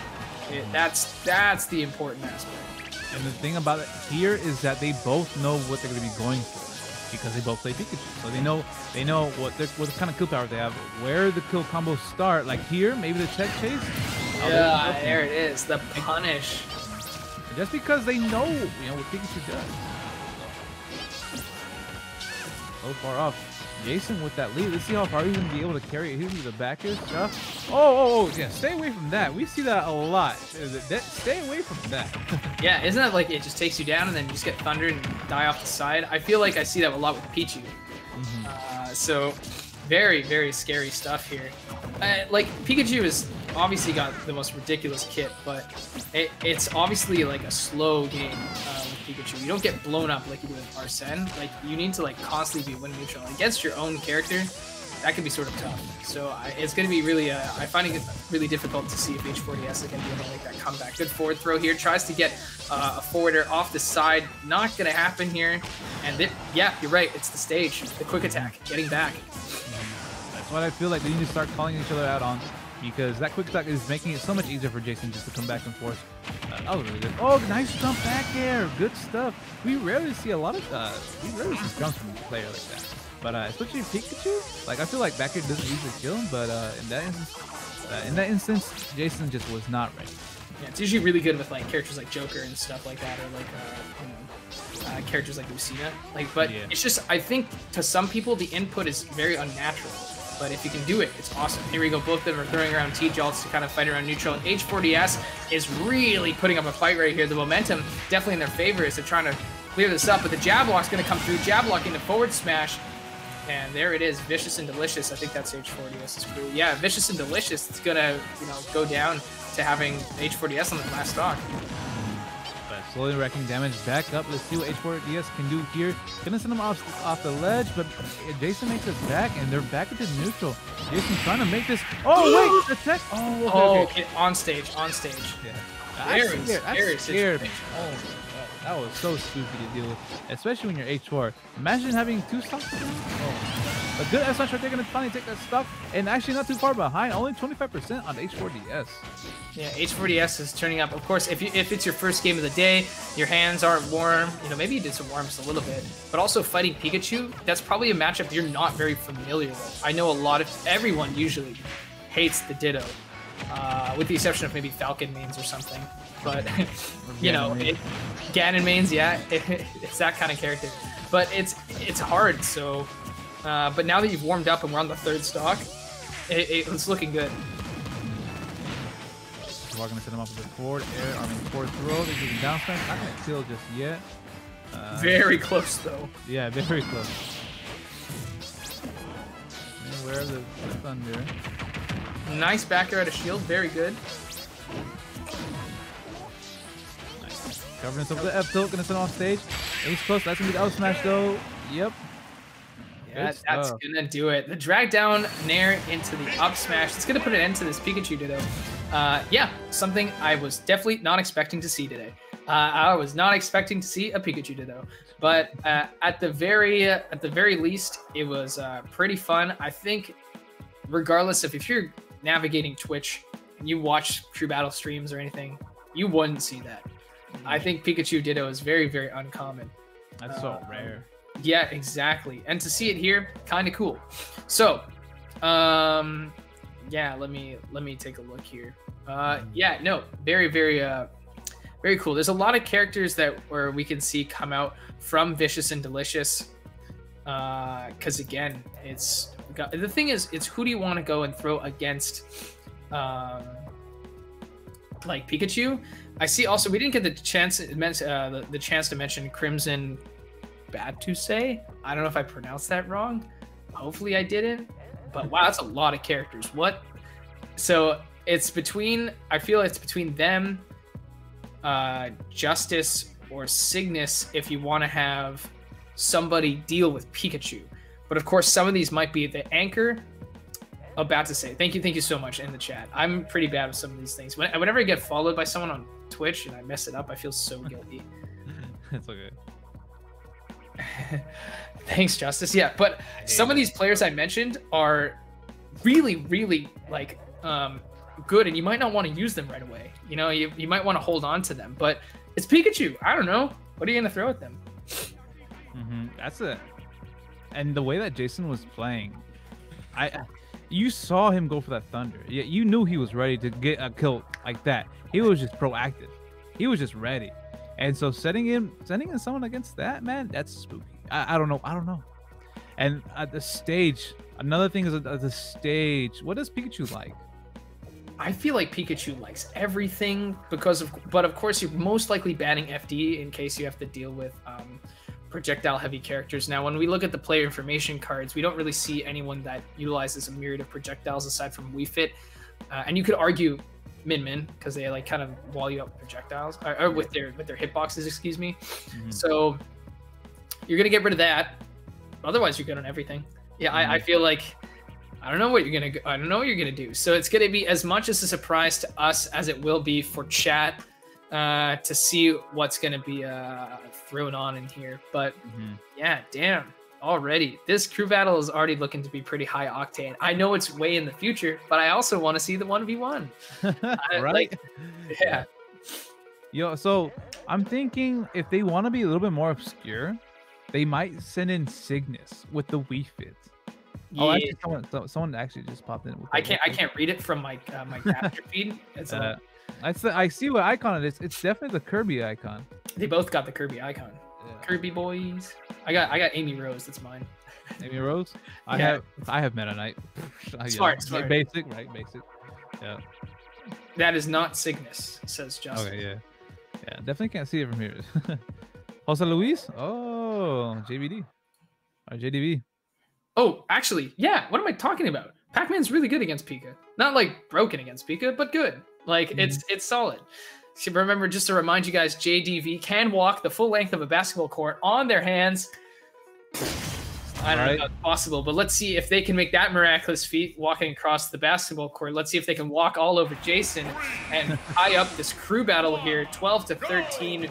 It's Vicious Delicious versus V-Chad. It's JDV versus Jason 6'5", 650, whichever one you prefer. 650, yeah. Miles per hour? Maybe. Yeah. That's really funny. Oh, yeah, see, this is the kind of Pac-Man I'm not afraid to see, especially once they're good on Wi-Fi. The ones that aren't afraid to go off stage to develop the bonus fruit. Right. And they'll play it slow.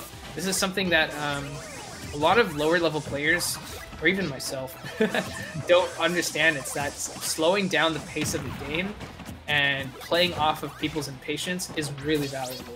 Yeah, we can see that here. The way that Jose Luis or JDV is doing it so far, man.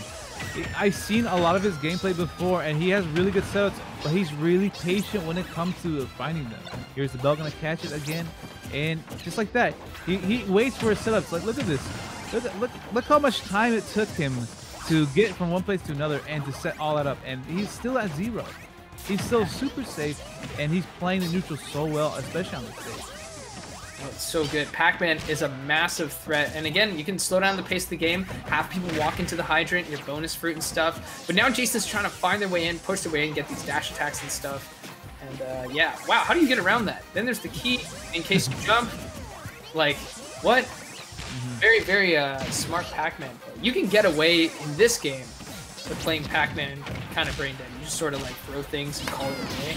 But if you play smart, like we see here at JDV, very good at it. Creates a big issue here for Jason. And the Hydrant playing another big part into the game. Just setting up, oh, he's going to catch the bell here. He's going to go for an auto shield option. Baiting in Jason. Just making him come to shield. Oh, yeah. Let's searching for that kill already. And that ghost, the force smash will kill right now. Pikachu is kind of light. Oh, there it is. Key. Really, really good. We have Bell. Yeah. And again, you can re-grab the bell, so it's not like a threat is gone when it's thrown once. You have to watch out for it twice. But that's one threat you gotta be aware of.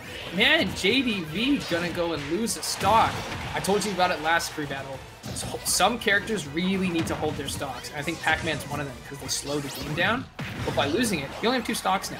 Very, very much less threatening. It also might be the mentality of just being in a crew battle. You know you have your homies' stocks to deal with. And you know that your homies can probably bring this up. So playing like that, maybe Jason's just on another level. That's going to seal the deal, though. And it's going to be 11 to 12. 11 to 12. This is much closer than the other crew battle, because I know LaShine was just popping off and doing a really good job of like creating a lead for their crew. But now this is looking a lot tighter. Both these crews are pretty exceptional and sort of even in power level with one another. So it's really going to come down to the counter pick. And I liked the Pac-Man counter pick, but Jason finding a way to take a stock there, very, very valuable. And it might turn the tide for the whole crew battle. We don't know though. We still got a lot more crew battle to go. Yeah. So who do you think they're going to be sending in? This is another question that they have a lot of really good characters on their side for V-Chats. So you see Snake, ZSS, Joker, Wolf, Palutena, and the Pikachu also, obviously we already seen, but that's a really good roster. That's a really good roster to play, you know? Like lots of top tiers, and they're all amazingly versatile. When you fight Pac-Man, you don't use Snake. You want to save Smear. Blade is a very viable choice. ZSS is really good at getting in on Pac-Man. There's a lot of good stuff. He has Smear, by the way. Pizza is Smear's favorite food. Damn, that's great. I want pizza. Original Joe's offers pizza. Pretty sure. I like, you know, don't fully quote me, but I guarantee that it does. So if you ever want to take and started in 2014, which means that's a Smash 4 player starting out. I don't know who Smear played in that time, but I only know Smear from Pinnacle, where I got to watch Smear up against Len. I commentated that set. Against Len. Yo, Len's a good player. I remember teaming with him back in the day. That was fun. I love Len. Len's awesome. Yeah. But Blade is a good choice. Charizard with Joker Chic, a good choice. Also, I'm sure they know who they're. Edmonton. Oh, they're all Edmonton and Alberta, which is awesome because that's where actually Daxelfrax is from. So I get to know a little bit about them. And then Cursed with Wolf. You could, but I don't know. And then there's Palutena, which is pretty good. And then we already saw. Oh wait, no, Veach has some. Oh no, was that Pikachu? Because this Pikachu, but it's not Jason. Maybe that was Jason. I don't know. Maybe. But I would say you want to throw in Blade or you want to throw in LPC. That's good for Pac-Man, and also what it does is it makes the counter pick on you a little bit tougher because you're a top tier, so who cares? You can probably deal with it. Another question is if they do send an LPC, the Palutena with the nerfs, what do you think? What's your opinion on that? Because I know you made this whole big tier list, and what do you think she kind of rides in on that now? Yeah, I update my tier list for my stream just so chat knows where my thoughts are in the meta for offline. Palutena to me has always been a top 3 character, but with these nerfs, now they're not as ridiculous. Because I fought Tickle and I just got dash attacked left and right, and I was like, dude, I feel dumb, but this move is also dumb. That's been mitigated. It's now very punishable. It's minus 21 on shield and also lasts 2 frames longer, but not the hitbox, just the act of doing it. The forward air has 2 more frames of end lag, which doesn't feel bad, but it's something. And then finally, the grab range became reasonable and is now comparable to Mario's grab. So still good. I play Cloud and Sephiroth, so all I know is bad grabs. Same with Richter. Richter's grab is frame 10 and awful. But, Palutena's grab is put back. So now, honestly, there's a pretty good argument for you could play Wolf and it does what Palutena does for you the same. And before it was always like, oh, if you want an easy character pickup, you can do Palu. Now you can do Wolf. Where does this place Palu for me? Let me take a look. Where did I put her? I still put her in the top 5. I just put her at 5 now instead of 3. 1 above Wolf. So she's still really good. But now she has to, walk a little bit up the street instead of being carried up there, Yep. you Yeah, Right, so you just gotta work a little bit harder.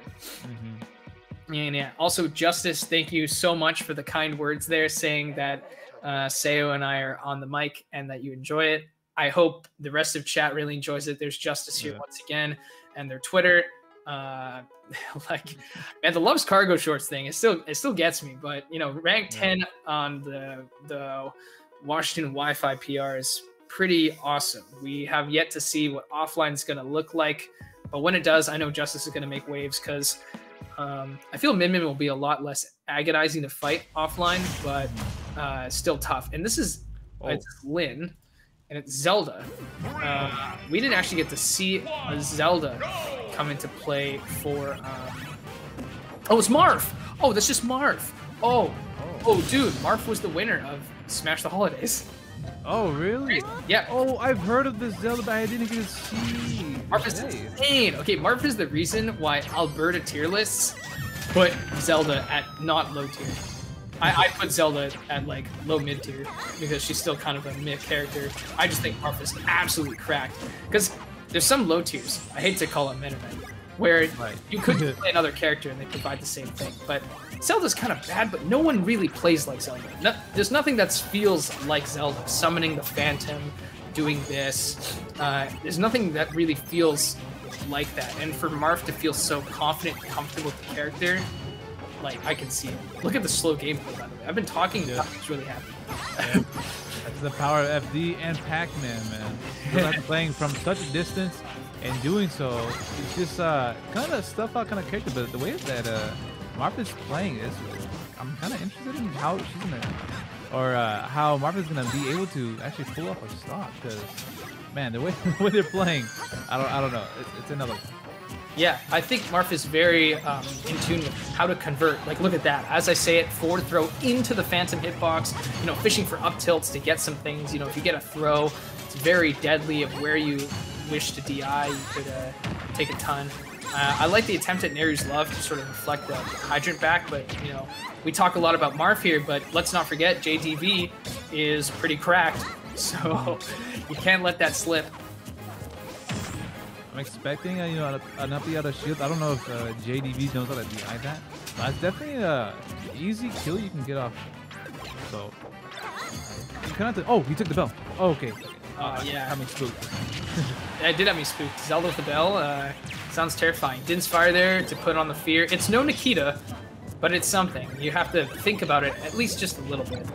And yeah, this is sort of tough. Like, again, Marth, I'd argue, is like straight up an air.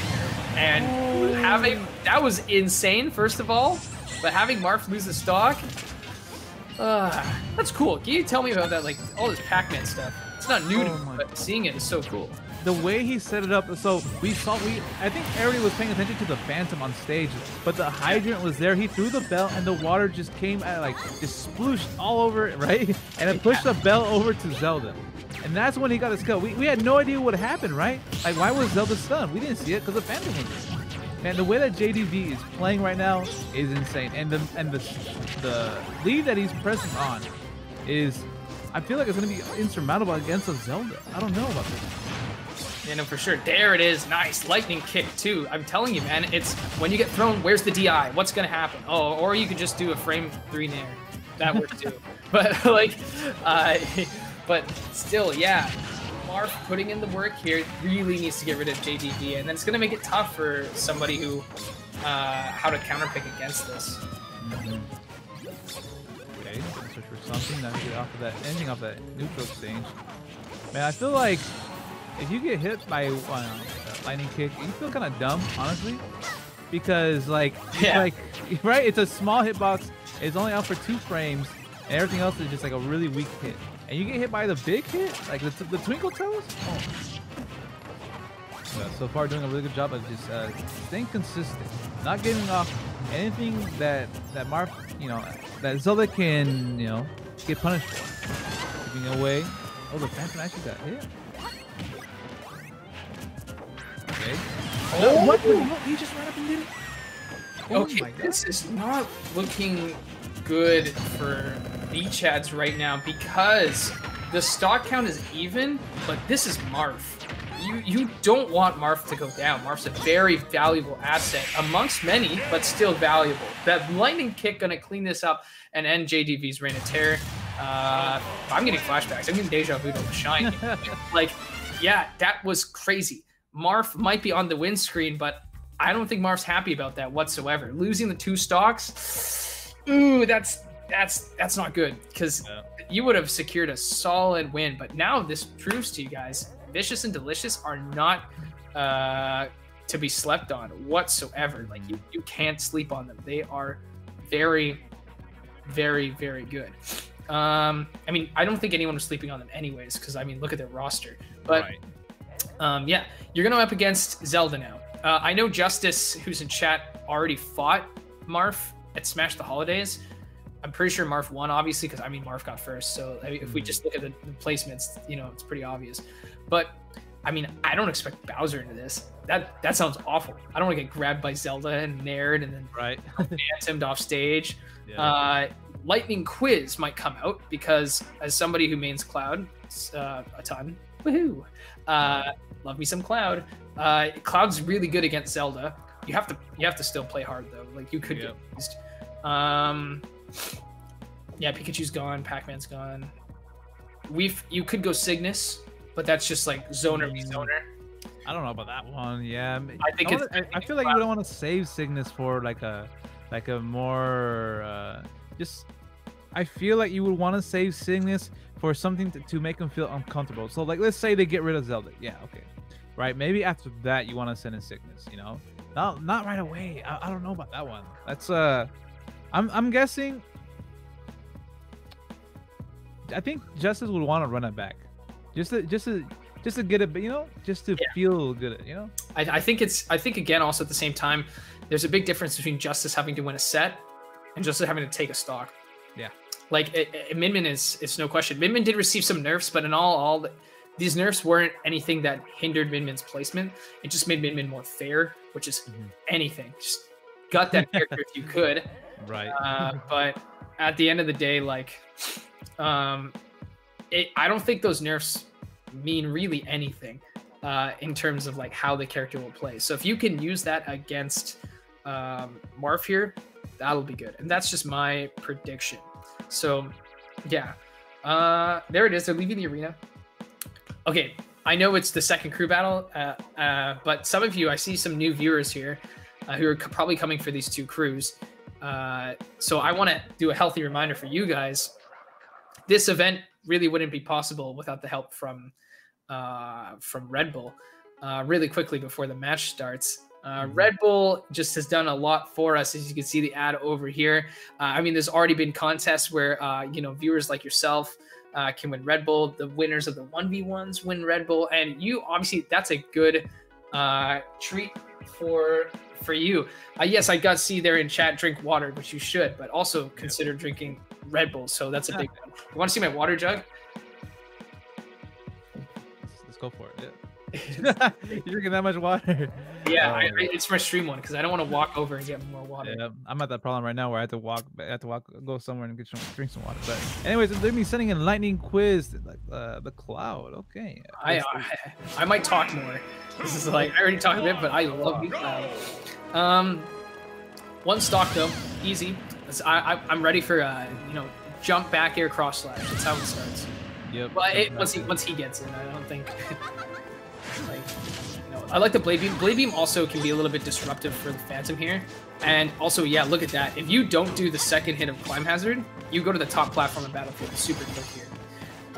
So it's all about stuffing Zelda's approaches. You know, they're there. You completely outrange it, so it's good. There's the cross slash, 24%, easy money. And wow, just such a beautiful forward hit right off of the Blade Beam. That's going to be really, really... not Blade Beam, excuse me, the Climb Hazard. It's going to be perfect. And here's another one. See, you might think that's some Wi-Fi cheese. Nah, dude, you're going to see that offline too. It's his frame 7 option. It's just happening. Yeah. I have played offline against Cloud. Yes, it's true. It happens all the time. You can go for... What are you going to go for here? Let's trap. You have the limit. Let's see what you want to go for. Maybe limit cross slash? Yeah, limit cross slash for sure. Or you could... There it is. So if you expect limit cross slash, right, you might want to drop your shield to parry the last hit, or you second guess what just hit you. But Blade Beam, it's so good there because again, and this is the big thing about a lot of Clouds. I don't know if I saved the clip. I have a really funny stream moment where I was telling someone in a crew battle, the minute they got limit, it shot Blade Beam right away every time. They didn't hold limit. I'm like, what are you doing? And it always whiff too, so it's basically a waste. Right. You're not using Cloud's biggest asset, which is limit. If he didn't have limit, dude, Cloud would be kind of right? He wouldn't be great. He'd be okay, but he wouldn't be great. Right. But there, Marth was sitting at ledge going, oh crap, he's blue right now. If I jump, I get cross-slashed. If I get up, I get cross-slashed. Or if I regularly get up, I get grabbed. And we repeat the process. And if I sit at ledge too long, I get dash attacked or limit cross-slash because the final hit of the kanji actually cuts the bottom and will take you off the side. So you didn't have much choice. And then you get on stage, you hold shield, and then you say to yourself, okay, he didn't really do anything yet. I think it's okay to drop shit, boom, the Blade Beam comes by, and it's Wi-Fi, so you can't react, and you die. So this is why I personally find Cloud to be at the very bottom, for me, of borderline top tier, like around like low 20s. On Wi-Fi, though, he's like a whole other story. Top 10. He's so good. He's so good now. Yeah. Those of you who don't know, by the way, I want to let you guys know that this event was named by none other than Daxel Frack. So this is an Alberta crew that we're seeing here. And Daxel is from Alberta. Now he lives in the room above me.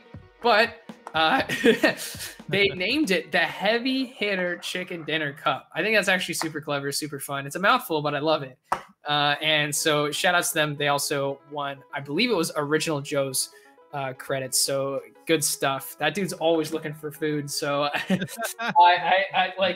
I live with the guy. Hey, you should treat me. You know, he should treat me. Actually, no, I'm just kidding. He sounds like a homie, man. He sounds like a homie. I can get down with him. Let's go out. Let's go eat something, right? Yeah, I mean, yeah.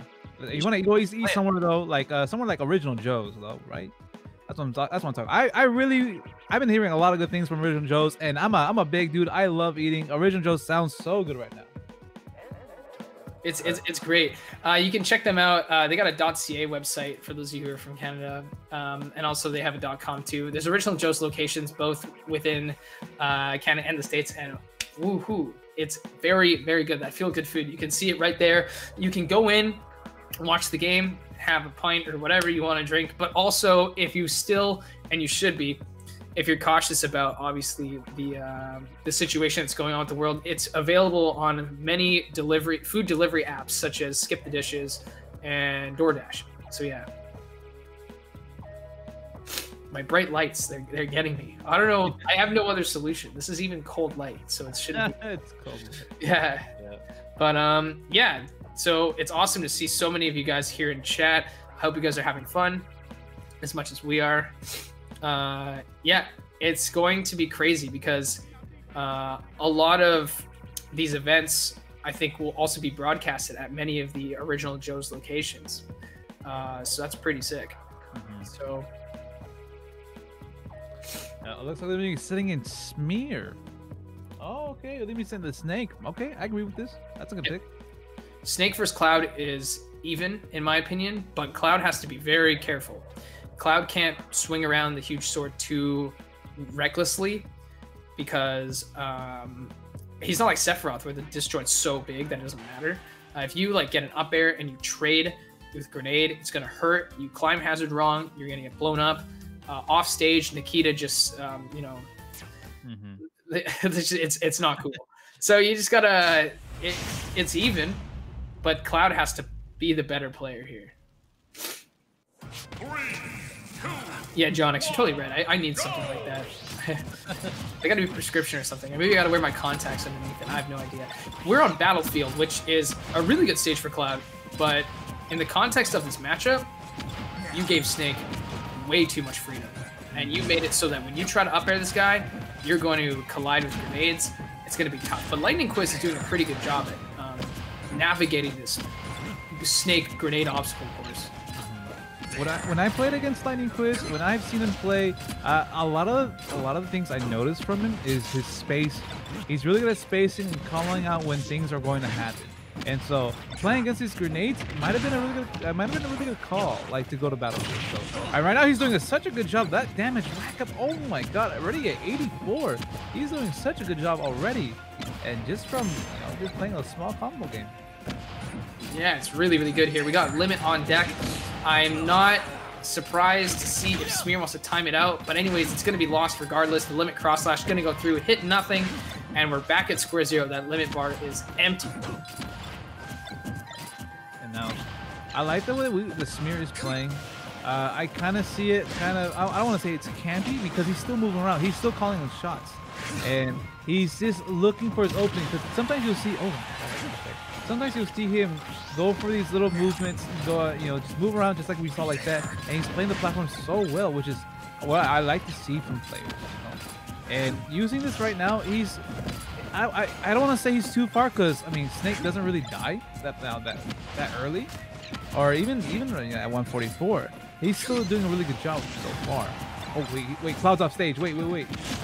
That's okay. It's when you're off stage and he's just pulling grenades and doing up smash, it's not that bad. It's when Nikita comes out and it's when you're considerably off stage. Like Cloud will make it back, but it's still gonna be hard. But here at 152, by the way, we got Limit here, and that's the thing that makes the matchup hard. Look at that, Blade Beam got stuffed by the grenade. That's not a feels good moment. Oh my god. Smear can just ledge camp here, like because I mean if you're in a tournament or like we're competing right now. He doesn't have a ledge grab here. Oh, yeah, that's right. You can only ledge grab so many times. Yeah, but only 6 times before you can, before it goes away. You won't be able to grab the ledge, so you can't give that one away. Oh, let's see if, see what he can do about it. Wow, that was good. And good down smash there. Oh my gosh, what? That knockback was crazy. Yeah, I'm glad that Snake has that down smash as opposed to the original Brawl one. That would have been too extra. But right. Still, very, very good here. And yeah, Lightning Quiz, playing patiently. Smear, playing patiently. It's just how this matchup has to go. Some damage right there with the dash attack. After that back throw, I like that. Sometimes you think, okay, you play Cloud more than I do. You've probably seen it. But I like these little things. I like to see a lot of these things that aren't real happen. And you think to yourself, oh man, that shouldn't have happened. Like that's not there. But the Cloud has to go and try to force it. Is it sticky on him right now? I believe no, it's there. Oh no, I fell off. But like, no, Cloud definitely has to make like some calls that are going to be a huge liability, but he's got to do it. Otherwise, Snake will just win. Like I was saying before the match started, Cloud has to outplay Snake. Not like it's even, but he has to outplay it. And if that doesn't happen, then we're going to be at a stalemate here where Snake just gets to dance around. I also believe, more so than other characters, the fact that we're on Battlefield makes a huge difference. Great cross slash, by the way, off the Tomahawk here. It's all about making sure you extend your punish game as far as possible as Cloud, and you take big misses. Oh no, that was... I mean, I think they knew that the C4 was there, but didn't expect to jump so far back that they would get caught in the blast zone. I feel like he didn't know the amount of drift that he had at that moment. So, but Smear now has the lead, and the way he's been playing, this is what I was talking about earlier. Yeah, he was playing well, and it kind of looked like he's coming, but now this lead is what's gonna make a really big deal. Look at him just going back to the platform. And Smear didn't lose to Lightning Quiz. Smear lost because he was being silly. He just grabbed ledge 6 times. So, I mean, we can tell that he can live forever if he really wants to. And there it is. Yeah, jumping up to go and chase him. It's not going to happen. So, I feel like the Battlefield choice was a very risky one at that because you gave Snake a high vantage point to escape from, forcing Cloud to jump up and up air, and then there's grenades and other stuff. So I like to say I love playing Cloud on Battlefield, but I don't know if that was the right choice here against Smear. Lightning Quiz played exceptionally well for what they were given, and as a Cloud player myself, I approve of all the gameplay. Better than me, I'm certain, but like there's only so much you can do against Smear, who's pretty well trained at dealing with this stuff. I mean, if you come from a region where you have to deal with so much ZSS, you probably have to know how to camp the way Smear does. There it is once again, Smear pizza. The more I see that, the more I'm like, bro. Yeah, salivating. Pizza. Yeah, I know for sure. And they began playing Smash competitively in 2014, which was the release year of Smash 4. So I wonder who Smear played in Smash 4. If anyone in chat knows, let me know. I'm curious. Going off with it now, what kind of characters do they have to offer against Snake? I mean, so they lost their Cloud, lost their Pac-Man, and they lost their Pikachu. So if we go ahead and check, I mean, you don't really have, Min. it's Min Min. That's your answer. Yep. Oh wait, no, you have Wii Fit. Like, oh, this could Wii be, Fit's yeah, this this could could be be really where cool. Cygnus comes out, because this technically Smear, in my eyes, that's their anchor. I think that's their best. I could be wrong. Maybe like one of these players is higher on a PR that I'm not aware of.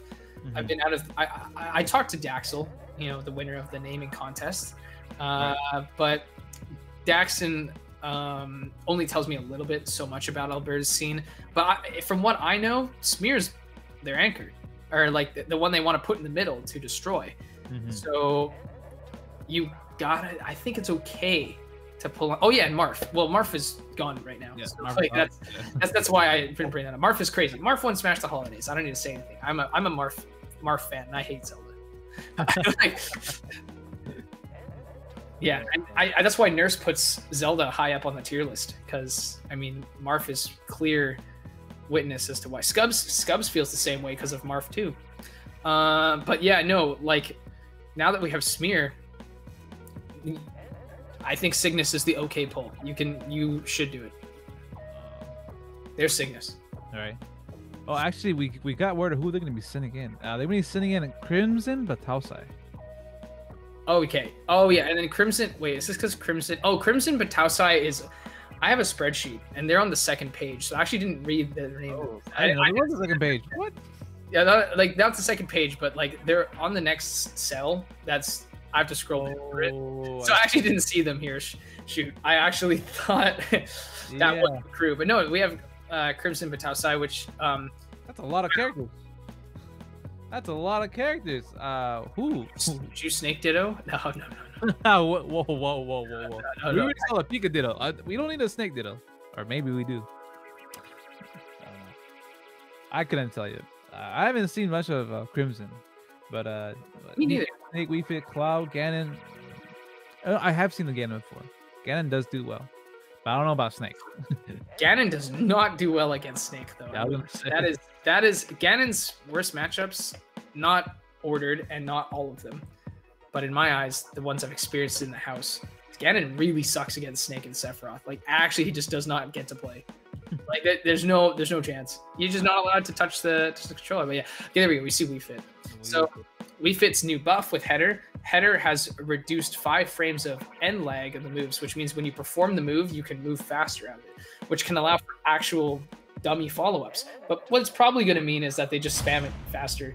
But yeah, remember that long-range game that Smear was performing against Quiz? Now we're on Pokemon Stadium 2, which we were mentioning is like really good for Snake, and I normally would advise not to go here, but it's Wii Fit. They think it too, so whatever. Just like you said right away, man, they're playing from a distance away. It's like we're actually playing on Wi-Fi in the game. Oh my god. Okay, I like this though because Crimson's gonna be able to heal off those sound salutations. It's gonna be kind of a big deal in the later game, maybe. The thing is, the 2% you heal with, people always forget this, but Poundcake brought it to my attention. Throwing grenades at people and allowing the grenade to hit people does like 1 or 2%, like smacking it against their body, right? So you can just pelt grenades at people and it'll provide chip damage, which is why sometimes you see that. And right now, I know chat is vibing because they're like, damn, they're just chucking stuff. But that's the way this matchup has to go, because competitively, when there's a prize pool on the line here, this actually is the strategic best option. You need to kind of beat Snake at what he does. True battles don't play the same as 1v1s. They run on a 10-minute timer. Will we see a timeout?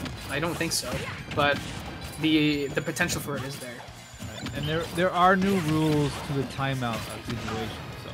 So we do have those rules set in place to deal with this kind of thing. I mean, they had to play this way, like you said. It's just a matchup. Back in Brawl, it was worse because the time limit was 99 minutes, and so you would see ESEM playing against Ice Climbers, spamming Thunder Jolt on a Smashville platform for about 10 minutes, and then going in there and hitting with Nair, then going back out.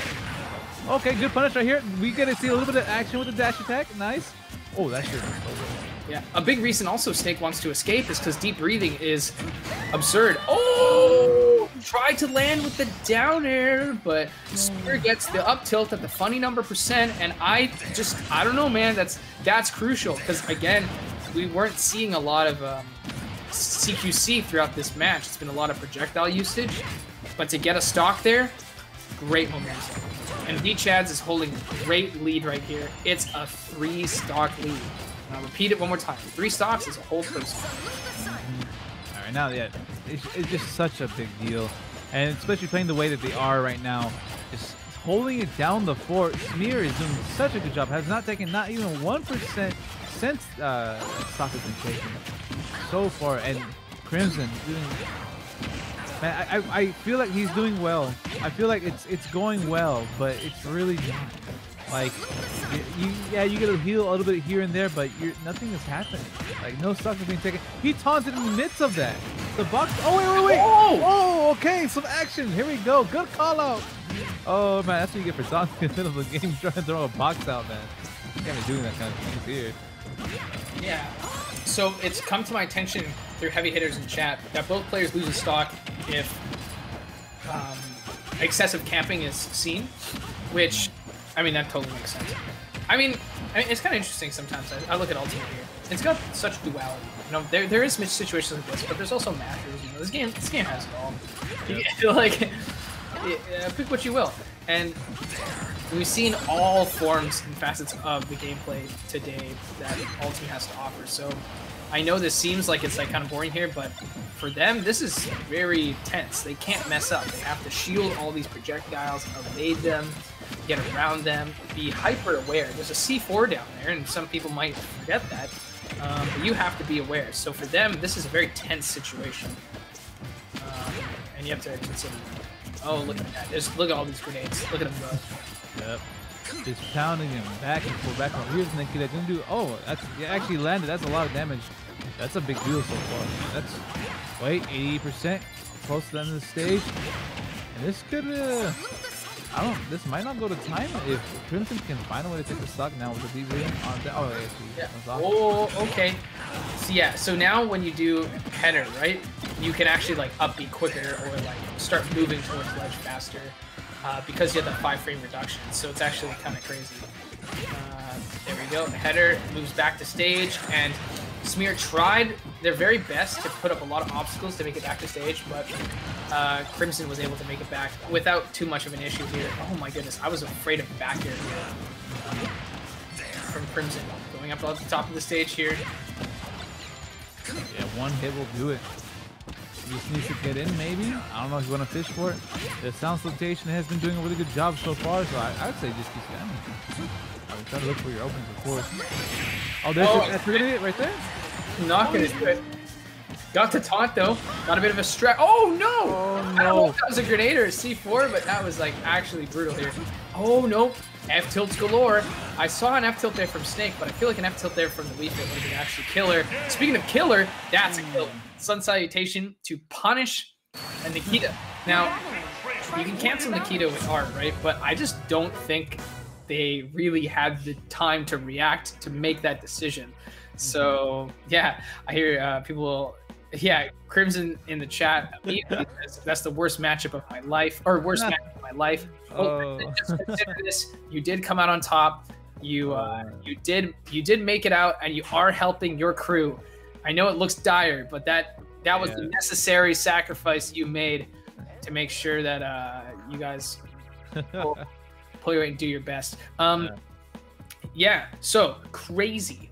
Goodbye, Smear. Who's left on VChads? We have Cursed, a wolf, Palu, Blade, which is the let's talk about Cursed here. This is Cursed. Cursed is pretty sick. They're ranked 9th in Alberta, and they began playing Smash in 2016. So again, that's Smash 4. But yeah, Wolf is a solid choice. I think Wolf is one of the best things to happen to Smash Ultimate, but also to Melee. True. This is true. Yeah. I think it's pretty cool. But yeah, I love that Wolf is an avenue for people to have a good character that they can pick up that is a top tier. So you can't blame your character. You have all the tools you need to win. You can be really sick with them, like Ouch and Charlie.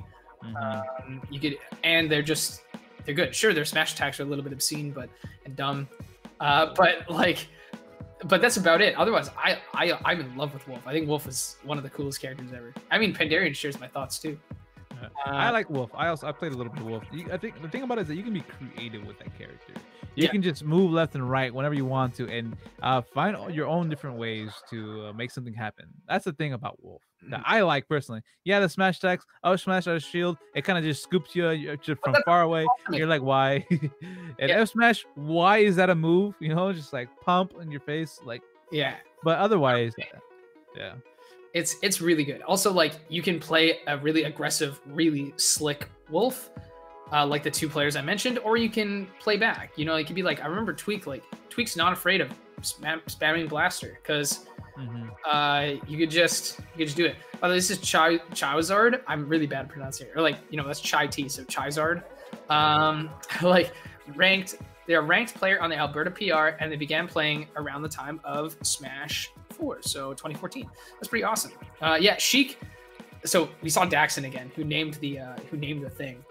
Daxon's spirit character is actually Sheik, and Sheik in this game is actually so super cool, and I think they're actually quite good. In fact, I think they're really good. They just require a lot of work, and you have to be really dedicated.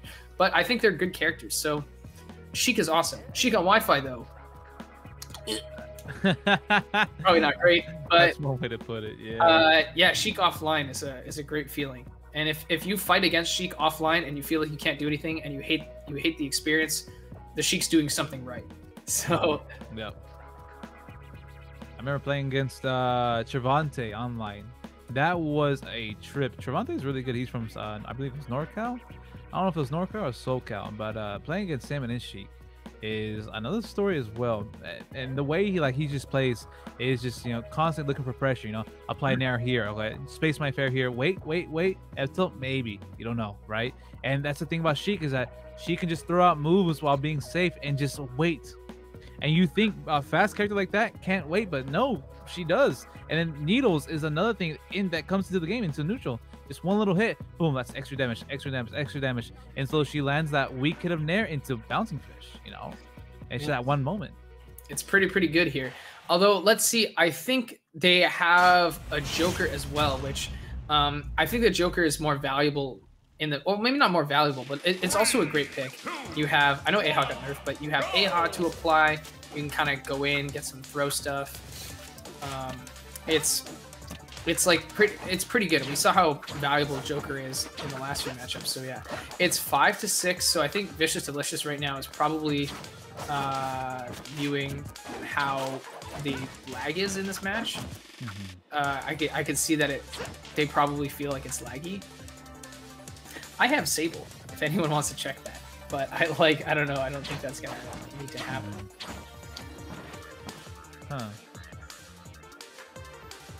And yeah, if you have any end lag too, that could be a little bit of an issue, because Joker is a very precise character.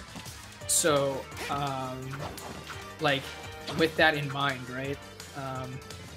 If you have a little bit of end lag, it can be a little bit problematic. So yeah, I think they're just button checking and sort of figuring things out. There must be some sort of end lag, not end lag, excuse me. Must be some sort of lag thing that they're experiencing. Looks like they're going to be calling for a lag test. Let's see. There isn't any. What was I going to say? There isn't any what appears to be flags. It just seems like distance and ping. So, like, yeah, I could check their internet connections for them, but I'd have to make an arena, bring them in, type in some info, which is just typing their name, then bring them the second person, start a game, and then like see, and then watch what the data says. But that is like, that could take some time, and it takes away from the viewership. So we'll see what they think. Yeah. You'll be going for a lag test. Is what I'm seeing right now.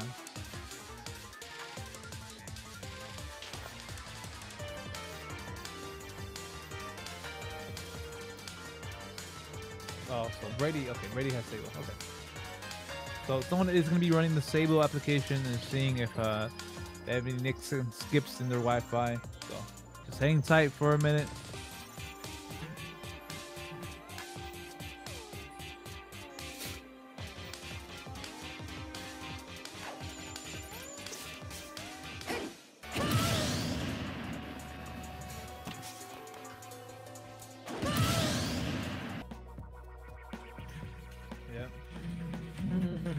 Yeah. So, yeah. Whew. Oh my God, Joker won? No way! I didn't even get a chance to see what happened. No, I'm kidding. Fast. Yeah. Yeah. No. So I wonder if they're gonna try to do something to switch this up. Throw in another player or something. Let's see how the lag test goes first, and we're off from there. We actually had a problem last week. I believe it was their. Yeah, it was actually the crew I was on. I had to come in and support it, unfortunately. But they are wired. Okay, they are wired. Oh, they have Stardew Valley. That's nice. And Fire Emblem houses. Okay, cool. Okay, so yeah, they're throwing both of them aside. I think it's probably just between the two of them. Also, by the way, in chat, guys, Heavy Hitters is saying Heavy Hitters is saying that, you know, if you want Red Bull, you gotta reply. You just gotta say you want Red Bull. You never know. Red Bull, we have so much Red Bull here that like you have to be on your toes. You see, you want Red Bull, you gotta react to it. Could be a contest, could be they just give it away. Who knows? Could be to share their social media. Easy, but you get Red Bull like that, and it's so good. It's no question, no problem. So yeah, definitely go ahead and do that. See, now everyone's here saying I want Red Bull. I think I just had to tell you guys. I had to say it. Look, Red Bull makes you do stuff like this. Isn't that cool? The Pog moment. I actually genuinely want to skydive one day. I'm not afraid of heights, but like skydiving would be like pretty crazy. Yeah, see, we got everyone here asking for the Red Bull.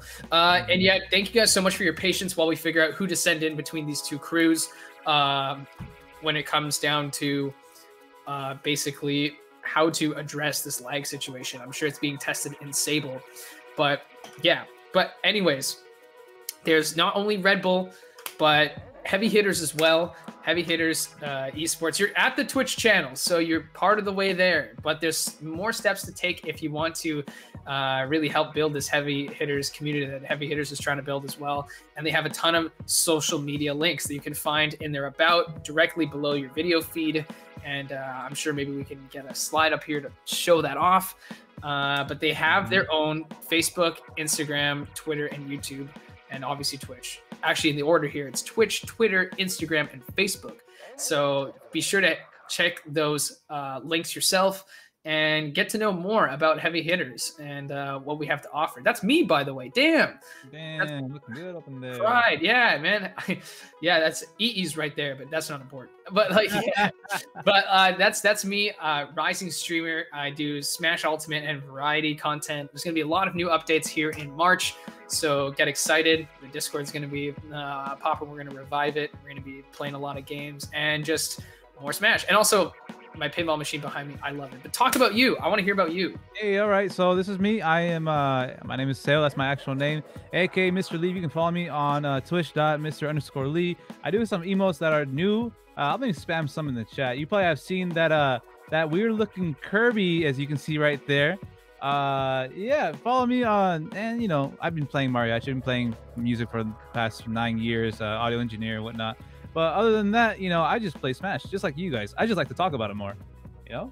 So I mean, that's just how it is. Yeah, Jonix says pinball. Okay, so small story. When I was in grade 9, I worked fixing arcade machines. That was my job, like pinball machines, or like at least I helped out. I wasn't really knowledgeable about like the technical know-how, but I was like always there. So it meant like going to clients' houses and like rich houses, and they just have pinball machines downstairs, and they'd be like, "Sorry, this is broken. Can you fix it?" And I'll be like, "I sure can fix it," and I play on it for like 20 minutes, and I'm like, I got it. And then basically they said, "Do you want to get paid?" And I said, "No, I want to take the Street Fighter 2 one home." Oh. And then they were like, "Okay, well, you can work here for a couple months, and then and it's yours." And I was like, "All right, sweet." It plays Guile's theme. You can beat up the car. The pinball goes down a spiral like Zangief's pile driver. It's pretty cool. There it is. There you go. That's nice. Yeah. But yeah, there it is. So when we pan back to me, my face, I mean, look at it. Isn't it cool? But there it is over here. Yeah. We'll probably play you guys a little bit of a Red Bull ad because they're doing not just stuff for us with Smash, but they're doing a lot of other amazing esports related ventures. Particularly, yep, go on. Yeah, and talk about it right now. We're actually doing a player pack Red Bull giveaway. Just so you guys know, you guys who all chatting up in the stream, somebody will win, and it looks like it's gonna be Twitch user Zane Jelani. Yo, Zane! Oh, Zane Jelani. Let's go, Zane. Okay, yo, Zane winning that Red Bull. Let's go, Zane. Yeah. So I'd like to drink Red Bull in your name. Yeah, that's pretty awesome. Yo, Zane, yo. Okay. Yo. One thing I don't know if it can be mentioned, but I can just say it for Red Bull too. If you like my content and Gamble's content, Gamble's also an SCS streamer. You've probably heard of Gamble. He was here for the first week. He's like, he's kind of big. He's got long hair. He's got a great voice. What's going to happen is basically they're going to be doing what's called the Red Bull Campus Clutch for Valorant. And me and Gamble are going to commentate Valorant. I play too much Valorant, way too much. So I have the knowledge there, but they're also doing that too. So Red Bull's really, really trying to help out here with the esports scene. So if you want to see more content about myself, try a different game, commentate it professionally, go check that out. So shout outs to Red Bull. And then, yeah, if we can get a slide for Original Joe's, that'd be also perfect before. Man, I can go for some Original Joe's. Man, I am so hungry. That's just a me thing, but man, that food that's appearing on my face, man, that looks so good. It's all fantastic. There's locations in the States and in Canada, and of course, you can walk on in, and it's a great kind of bar-esque experience. I'd say it's like modern casual dining. I think that's what they call it. I don't know. It's like Cactus Club Earls kind of style. But also, you can get delivery through the like food delivery apps through Skip the Dishes and DoorDash. So if you want to stay at home, watch a movie, I don't know, watch the streams. Yep. Watch heavy hitters, watch our streams, Seos and myself. That's the way it's gonna go. So yeah. Anyways, they're still sorting out who to throw in next because you want to throw in characters for the matchups that you're given. But if you have lag problems, I don't know what to do about that, man. There's not much you can do, right? So I can see that it's like you gotta go ahead and piece that together. It looks like there were no flags, so they're gonna play it out. Okay. Yeah, so for those of you who don't know how Sable works, flags is like when it just freezes and like it'll build up a number, and that's how often like you lose packets. That's packet loss. So like I think it's like 60 packets or something gets sent every integer of time. I don't know if it's like milliseconds, a second. I'm not a great computer guy, but if packets get lost where like I threw a jab and you want to shield it, but then we miscommunicate, it's like a game of telephone, it has to stop until it waits for the message, and it's like, right, you wanted to shield that, right? So if your connection's far away and you have like these flags, then you're going to create the classic lag scenario that you see all the time. You'll see this thing, the emote I have right there in chat, you'll have that situation where you just see that and it sucks.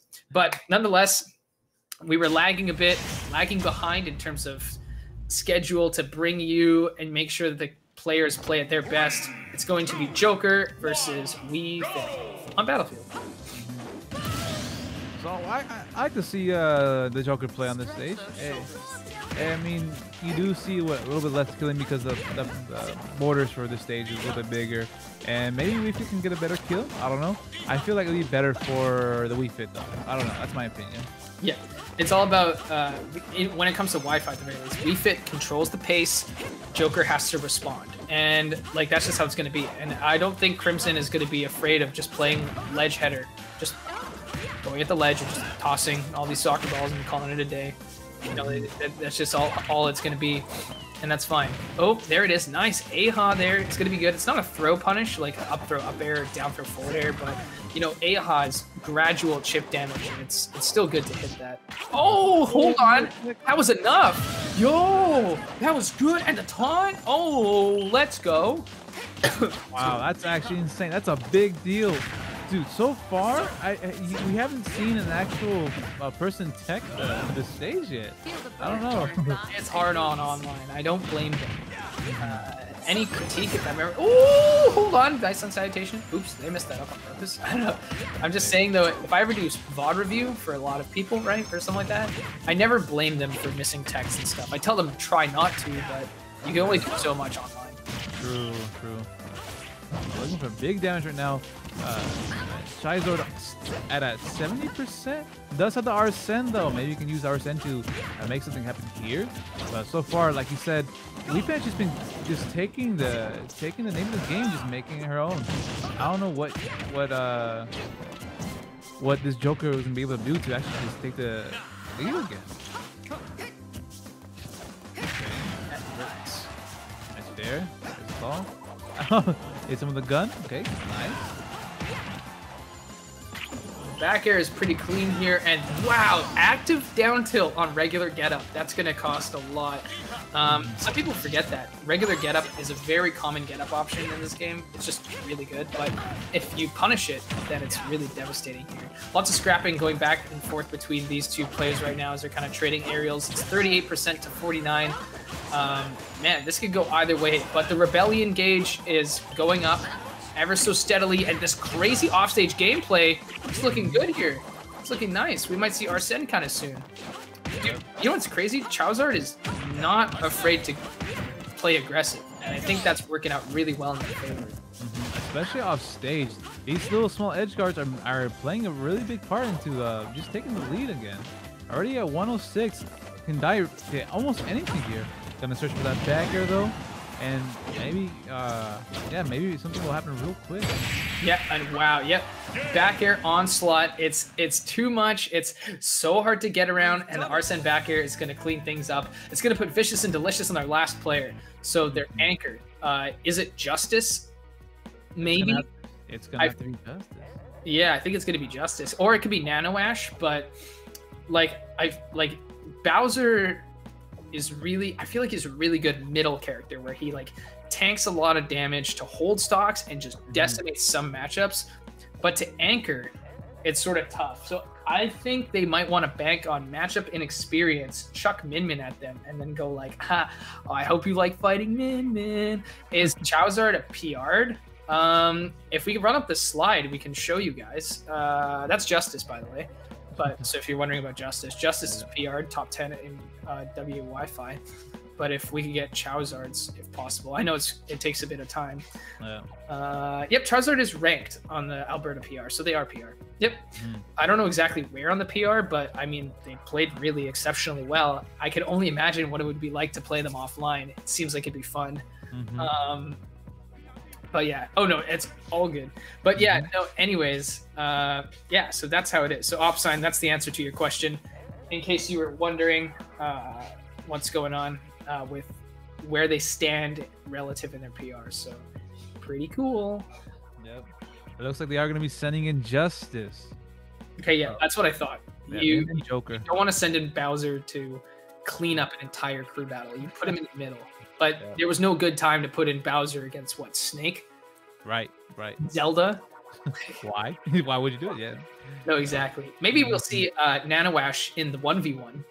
maybe. True. We might see that, but because again, it's a points-based system. If you don't get, you either get minimal points for losing, or you get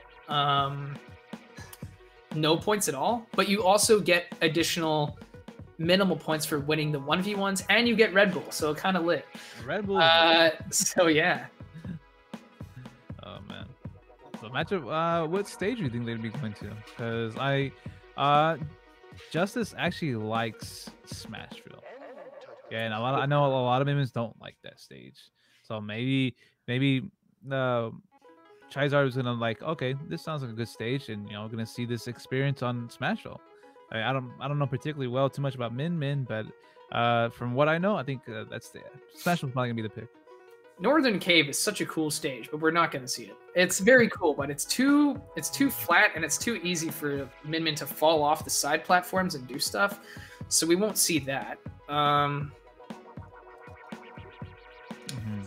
This is hard because banning of triplats is probably what's happening. You're probably going to go do Small Battlefield or Smashville, and even though it's appreciated by Justice, where else are you going to go? So I predict those two stages. And here we go now. Charizard versus Justice. This is going to be on PS2. Oh, that's a weird one. Because PS2 has a lot of horizontal length to it, so I was surprised to see this happen. But, Yeah. So it's a really good stage for Min, though. I feel it's not a good pick to let him go to this stage. It is one stock, though, so maybe he can make something happen. Yeah, it's going to be one stock, and then it's going to come down to the 1v1 against Min. I can already probably feel that if they're in a voice chat somewhere, they're like, damn, who's going to have to clean up and finish off against Justice? Already at 50%. One big thing about Min is, like, it's not an enjoyable experience to play against Min, so most people don't have matchup experience. Unless they're dedicated to winning, they don't know. So Joker is an amazing character against Min, but like if you don't know what you're doing, it doesn't matter who you play. You're gonna get destroyed by Min. It's already 93%. And I know Justice. I have talked about him about the matchup and Min.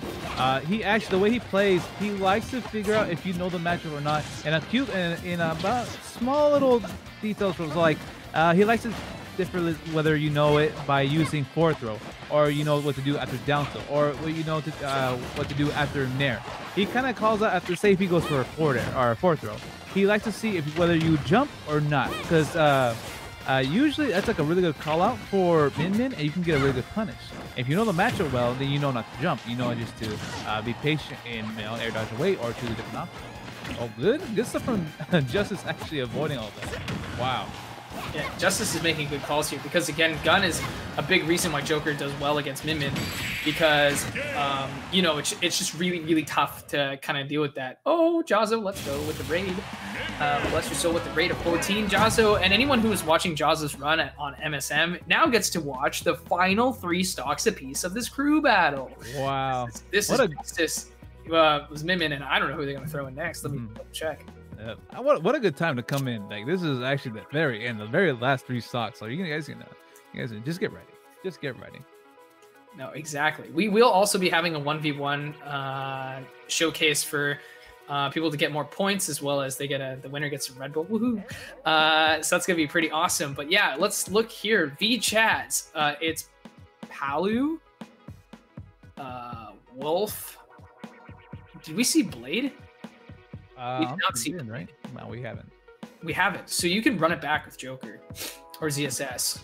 Man, wait. Oh, you know what? Sheik actually decimates Min, but like Charizard was already locked in Joker, so that option's not available now. So it comes down to this, and this is a tense crew battle because, again, the point system, if I recall, it's pretty like it's pretty like tense. You get like 4 points, I believe, for winning. So winning is very vital and really helps you get towards the finals. Yeah, Zane's correct. This is an extremely tight crew battle. That's exactly what this is here. So that's pretty crazy. Yeah. Oh, okay. Let's see. It looks like they're sending in Cursed. Cursed. That's Wolf. Okay. Curse I can see also. this I happen. wonder if Curse might also play Wii Fit. Ranked ninth in Alberta. Okay, he's been playing since 2016, so just the midst of Smash 4, and probably gonna use all that fundamental gameplay with Wolf. Okay, that's a good pick. Okay, I like it. So Wolf against Min Min is actually fairly solid. The only downside is your movement speed is pretty poor. You don't really get to like jump around, but you have great damage output, good throw stuff. You have blaster. It's pretty good. And then also you can just nair off stage, like as she's trying to recover, you just hang that fat nair, woohoo, and then Min Min can't recover, which is what I think Charizard was attempting to do against the Min Min with gun, but it just simply wasn't connecting. So we're gonna see it here right now. It's the final battle here. Choco Joe hit HM twice in a row. Hey man, if I got HM in my region, I'd still pop off a little bit. I've been pretty close. All right, we've been going straight into it. Let's see what kind of stage it'll be going to as well, because that's a really big deal for Min Min. Oh wait. Yeah. So it's also a big deal for Wolf too, because again, like you want stages that can get around. You like, I don't know, maybe Battlefield. Maybe you might think it's ridiculous, but maybe Town City, even though it's really wide. I have no idea. Again, Min Min was created during the online era of the pandemic. Japan gets to use her, but we don't really know. So now that we're here, we'll see how this plays out. It's going to be Pokemon Stadium 2. Okay, yeah, going back to the stage. I can see it playing in favor for Wolf. Okay. Yeah, Blaster. See, Blaster's actually really impactful here. Wow. It already dealt a ton of damage and it continues to do so. 42. And like, if Min Min's gonna be Min Min, you don't have to approach ridiculously. But if you ever land with forward air as Wolf, look at the damage. Oh, good stuff with the dash attack. Went for 3 straight dash attacks in a row, and 2 of them worked. Okay, makes sense. So already back in the game, 71%. Min Min just does a lot of damage once you get hit. But luckily that laser does have that transcendent property to go through those arms and make a small comeback. And that F smash read, but that's not gonna kill. F smash read is so good. Yeah, it's a little scary. That area to hang the nair was a little bit tough. Maybe tried to think about going for the up smash on them, getting up, but nonetheless, no. And this is intense, guys. It's now 3-2. It's just a 1v1 here at this point. I mean, the 1v1 showcase hasn't started, but it's technically happening right now. So far, I mean, the way you look at Justice finding these kills, he's landing with one, or he's jumping with one arm and landing with the second, making you think that, oh, they're landing with lag, but the second arm is coming out. So, oh, is that gonna be it? Okay. Oh, that's gonna be just fine here. 140. It's about landing these kills, and if we start to see Wolf start to fish, right? With these back airs, these smash attacks. And I think that's what Justice wants to see, because then Justice can just safely from the side, because Min Min's game design, you just sort of hit them far away. Can you tell I don't like Min Min? Maybe just a little bit. Yeah. He's gonna get punished here. He's gonna do the back throw. Not gonna get the kill just yet. And I feel like you can just go out there and hit her. But wow, Justice is just covering himself so well here. Yeah, there it is. Wow, good grab release here. Gonna jump down. Yeah, it's the falling nair, but again, it's not enough. Blaster. And whoa, the tether. I didn't, because the tether is the weakness, but it's still better than most recoveries. Oh, but okay. You can't land on her frame like 7, that. dude. Why is that up smash so fast?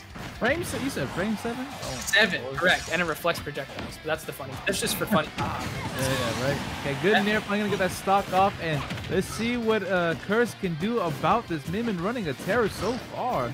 Yeah, it's just tough. Justice, in fact, just like in chat, is doing work. But it's just so difficult. Look at the falling nair there. Is the megawatt nair too, which megawatt nair does so much damage. Take me back. The Cloud's nair was like that. Cloud's nair. And there you just saw that forward throw into that arm, and that's what I'm talking about. Justice is looking. Oh no! What a save! Wait a minute. What a save! It doesn't even matter though. I don't think it matters, but oh my gosh, keeping the game alive. And yeah, like matchup inexperience which arm did you get hit by on shield, and how can you evade the follow-up? Or do you have to just sit and shield, or do you have to take it? I have no idea. I think the devs must have rushed on her design because she's so absurd. I don't know what happened. Dude, that character is so problematic. And that's the thing. Again, like I said, you don't want to practice against a character you don't enjoy. But in some ways, you have to. Like, Jonzo, would you want to play against Luigi for like 2 hours to learn the matchup? Probably not. I know how much you hate Luigi, but some people, you have to do it if you need to win. Yeah, I see that. Yeah, sometimes you need to do it. Yeah, indeed. Rip Chads, but congratulations to oh my god, my short-term memory, the name of the crew. Vicious and Delicious. There we go. Yeah, I was like, I just don't want to mess that up. Vicious and Delicious, very good. It's a great name for a tag. We're not done yet though. Yep. It's a best of 3, 1v1. 2 players are basically chosen to face off against one another, and we'll see how it goes. I wonder if they just keep Justice. I would keep Justice. I would too. I mean, I'm pretty sure Justice wants that Red Bull as well, because you know the winner of this does get a box of Red Bull. So I mean, pretty sure he wants it more than anybody else on his crew. Yeah, young blood that he is. Production did in fact admit it's Justice, which in this 1v1, it's like, man, so who actually wants to fight Min Min again? And so what we have here with V-Chads is Snake is not that great, because now the grenades are not so much a value to you because she's punishing you from halfway across the stage. And like, I don't know if there's a hurt box there. I don't think so, but I don't see that as being great. So you got to go with somebody who plays one of the more agile characters, the ZSS, the Jokers. But because we're on Wi-Fi, it makes it hard to get these super extremely viable punishes. Maybe we'll see the Palutena. Who knows? Maybe Curse will run it back. Probably not. But the Sheik. That's right. Oh yeah, you can bring back Chai. Oh, so Charizard is coming back, but Charizard might go Sheik, because Sheik is one of the matchups that actually is really good against Min Min. They're able to get in really easily. They're able to just needle camp, bouncing fish stuff. They're not afraid to go off stage. It's pretty good. Are there other prizes? Well, Jonix, a big part of it too is you get points towards your value at the end of Crew Battle League, because it's a point system, and that's how this works. So, yeah. So I think there's a lot of value to doing well here with that. I love the emotes. Woohoo! Yeah, those emotes. I just had them made the other day. It's very, very good. You get an amazing cup and chicken dinner if you win. Oh, that's right. You get the heavy hitter chicken dinner. Oh yeah, that's right. No, it's really, really good. That name that Daxon came up with it is good. All right, so it looks like they're striking stages right now. Pretty soon to going into the 1v1. But I don't know what you want to strike against Min Min. Sheik Min Min? I have no idea. I'm not too sure either. Like, Sheik Min Min. I actually haven't watched that matchup unfold. I've just heard that it's really good for Sheik, but I feel like you want to go to a flatter stage, even though you feel like triplats should be good, because you want to go over top of the arms and then fall into them, right? If you have these platforms, Min Min can just hide underneath them, shoot an arm, and then jump up and then like cover themselves. So you probably want to eliminate that portion and just make it so you just run at them and then jump, aerial needles, land with air. Here's some F tilts. You know, I hate Sheik's F tilt. It's funny, but yeah, kicks. You can see that. Yep. Yeah. So that's my guess. Yeah. I'm thinking. Okay, so I know I was talking about this last time, and we didn't see it, but so Justice does like Smash Drill, and Sheik does like Smash Drill, so they might be going to that stage, because I don't think they'll be going back to PS2. That stage is just too big for Sheik. I don't know. I feel like Sheik just wants to be in Min Min's face, doing constant damage, applying pressure all the time. You know, being in their face, rushing them down. until that moment where they're off stage and they can just run it down and take that stop. Yeah. No, I see it. Hey, it's Arc Pro. Hi, Arc Pro. Yeah, you probably would not, in fact, want platforms because of what I said, how their Min can provide coverage. Because the way to beat Min is to fall on her and like hit her with stuff. Because to traverse and try to get like grabs straight head on and all that stuff, it's not really feasible with the character design that they you know, so lovingly made at 3 in the morning on whatever they were taking to make this character. But yeah, we're here starting the 1v1 battle. We're actually going Joker, not Sheik, which probably is because Sheik is so hard to play online that, and so is Joker, to be honest. But Joker's still got absurd stuff that helps carry you. Like you have Arsene and stuff to help bring things back in the event that things go wrong. And we're on PS2. Wow. Okay. I was not expecting this stage, but man, he just wanted to run it back. But, I mean, we'll see him rushing down a little bit easier now that he has all 3 stocks. You know, like last time. So far, looking pretty good, rushing down just like what we're talking about. Except, of course, not with the Sheik. Here's the offstage play, gonna get the back here. No, goes down pretty low, but not gonna get anything off. Yeah. Let's see, offstage presence. Oh, okay, doesn't get really anything off. That's kind of unfortunate. Yeah, good dash attack there to clear things up. And yeah, Sakura said in the direct, you just gotta like, you just have to close the gap. And I think that's what Charizard was doing so well. But the thing is, you have to keep the momentum up because Min, if they just get carried away even a little, nice, good back air there, so good.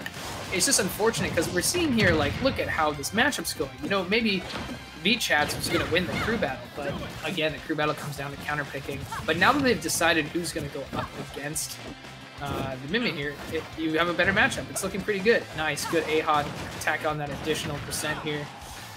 Are we going to see down B from Joker? I wonder if we might see it, you know? I feel like sometimes it might be a risk. Maybe if Justice is charging something, maybe on ledge or something like that, it would have been the perfect time. But oh man, yeah, me taking that stock and then dying off the top. Okay, to the Mega Watt. Going real deep for this edge guard, but not gonna get it. Justice, every time you see him trying his best to recover back to the stage, not getting hit. And so far looking almost, I don't want to say even, but it is basically even because Min can do damage just like that in a second. Yeah, Min's damage output. Everyone's like, yo, Ganon does so much damage. And I'm like, yeah, but so does so many of the higher part of the cast. Like, I don't know, you want me to tell you. Yeah, so there it is, and there's the back air. Look at that. It's so good catching up at the top. Very, very clean here. Justice, again, Justice is playing well, but, you know, Min is very streamlined. Like, you know, the strategies are... Oh, what? Okay. That was gross. I was gonna say earlier that sometimes it seems like Justice just doesn't know how to deal with Arsene. Yeah. As soon as Arsene comes into the game, I feel like he loses focus and doesn't realize that you can also die at this percent with this move. And I'll see right now, Charizard, what he's doing is just camping the legend, you know, waiting for the Arsene to build up. That's exactly what you want to see. Oh, it's very, very good. Nice, the Nair on shield, and it's unfortunate the dash attack. Oh my gosh, the fact that dash attack didn't fully connect almost lost the game. There, nice falling down for the grab. Tried to wait to see if there was going to be an air dodge, you know, the air dodging attempt at the real up smash. Not going to happen. There's an up smash here from Justice. Retaliation here with the arms, and we're losing Arsene soon. We got Aegon here for damage. And there it is. Wow, that's gonna be it. That's all that's gonna have to happen there to get that first game here. It's a best of 3, so good stuff there to Charizard. Now, that's the thing. We know Byleth's tether. It got buffed, but Byleth's tether is pretty solid.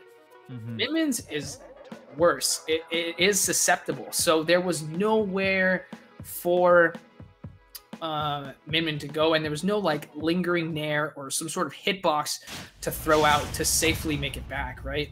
So I think Charizard capitalized on that, and boom.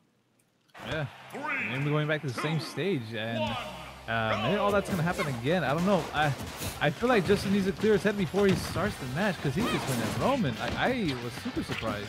I don't know about this. And he's that young killer mentality, you know. Who knows? He's just a boy. Yeah, that's the thing. I think if Justice wants to excel even further as a player, with their newfound character. They gotta get better at the little ninja matchups, you know what I mean? Like the Joker Sheik kind of stuff. Like they have to. Like these are the matchups people are gonna kind of pick them on to deal with that. And on like this stage, like PS2, you would think Minion would do like such an amazing job here, but the matter of the fact is that Charizard is just getting her off stage and just with his presence alone is doing numbers. It's doing so much, waiting for these air dodges, getting them back, or going low enough to get a punish off the minion, you know. And we just see this constantly. I think a big thing too is I didn't realize this, but the fact that the stage is bigger allows for Charizard to sort of step away and force like Justice to wish to approach. And in some ways, that's working out really well.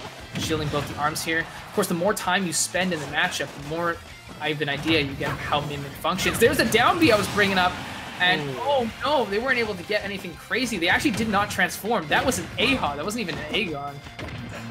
But yeah, 22 to 31 right now. And here it comes. Justice is not going down without a fight here. Spot dodge is there not to get the grab here.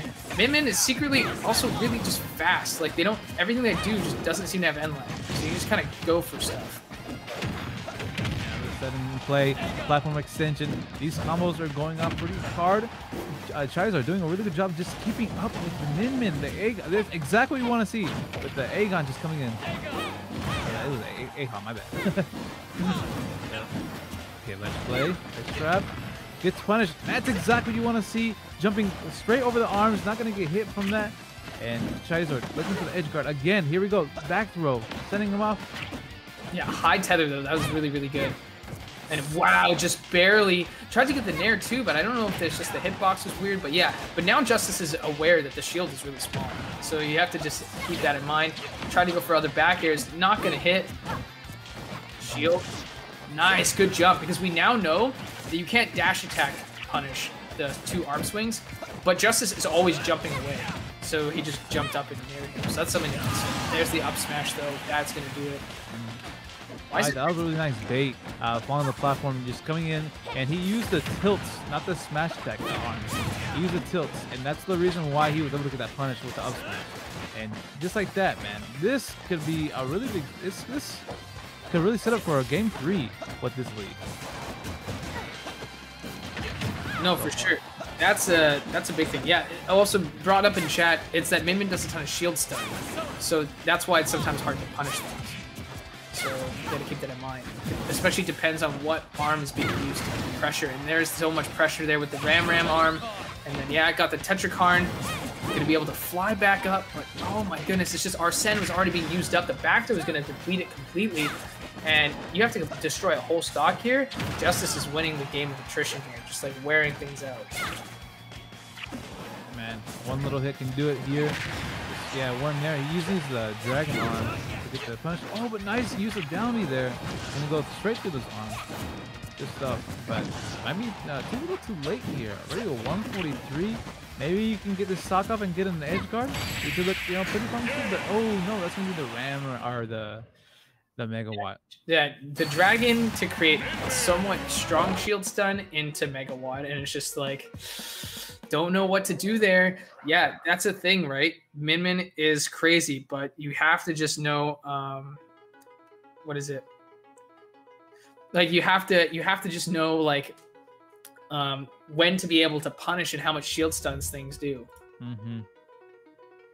He said, that shield, my condolences. Yeah. But yeah, we're gonna be going to game 3 now, and I feel like he has enough time to learn the matchup. I think like they both know each other pretty well. Now that they're gonna be going to this game 3, it feels like whoever gets the lead is gonna win. That's what it feels like. And as you can clearly see, Justice was just able to command that lead and just push off just farther and farther and farther. So we'll see how far they're going to take it. And it might be a stage switch, which is something I actually like to see. Yeah, we have to do a stage switch. I think like the thing is like Pokemon Stadium 2 is like everyone's comfort stage. It's the main starter. So if you start to read somebody or get a download on somebody, you don't want to go back to that same stage. You want a stage that's different so that you can like kind of adapt or maybe switch up your game plan. And also it's like on Charizard to like now pick where they want to go. So yeah, town and city or battlefield. And yep, we're seeing the Joker again. They swapped sides in the arena. And we'll see how things play out here. I just want to pull this up. There you go. Town and City, I did watch. I think it was a tournament that had like Crisis in it, who's from Alberta, and he had to fight a Min. It wasn't Justice, but they went to Town and City, and it worked out pretty well because we saw like the more space you have, you run here. But we're going to Northern Cave. Let's go. Ooh, okay. I don't know why you'd go here because this seems like a very good Min stage, but you know, whatever. The blast zones on this stage are small. Like you will die pretty early. They're not WarioWare, obviously, but they're small. How small are you saying? Like, I don't know much about the stage besides. Oh, nice Trump. Wait a minute. You'll see throughout the match, but I would compare it to Smash 4. Like that kind of thing. It's sort of similar. Like if you're sitting on that platform and you get back here by cloud like 110, 120, you're dead. Like that kind of thing. It's like pretty. You die pretty early here. Not Yoshi's story ceiling early, but like pretty early. Yeah. I like the way he's using the platform to step away and reclaim neutral, or just to set it up again. But it's also going to be a bad thing because Justice can also just reset the neutral as well. I'm surprised how he got back to the stage. But yeah, good stuff right there. Min just keeping the Joker out, but one little hit can do it here from Arsene. As soon as I'm saying that Arsene's running out, you have a little bit of time to deal with this. Yeah, here we go, and it's looking pretty even. Art Pro once again in chat saying it's you can also use a lot of your guns to just sort of navigate to slow the game down. But even if you slow the game down, the minute Justice finds a way in, it's tons of damage. 113 to 103, tried to fight the way in, tried to dash attack, get a punish, didn't happen, and is now going to die to Dragon Arm off the side. That's such a frustrating match for so many. Fair one to down smash, but it's not going to be enough. It's just tough. Justice is kind of like making it very difficult to get edge guarded because they just make it back to stage so quickly. And now that he has a lead, he's just gonna command the rest of the game. I feel, as long as Charizard doesn't get a kill here, oh, and the way he's just able to just protect himself from getting back to stage. Wow. Yeah, good stuff. DI, by the way. That was gorgeous DI there from Justice. One thing people seem to forget is that Min is on the heavier side, which is dumb. But yeah, I feel like you should be rewarded for getting in and punishing this character. But nope, dev team doesn't like that. So, but yeah, this character's heavy, so actually getting a kill on Min is actually really hard. Oh, the 2-frame though. Is that gonna be it? Wow. Yeah. A commanding lead from Justice, 162. And just carrying on, especially with that rage, man. What can you do here? What is your go-to method? Oh my god. Oh my, got the Tetrakarn too, so that actually connected. Could you imagine if there's no Tetrakarn? That would have been it. Actually insane. There's me up tilt though with the Arsene. Clip, but it would have been clip. I hate to see this. Oh man. Okay, nice. Good takedown damage here. Okay, not into the forward there. Not gonna send him off stage. This could be the chance he needs right here.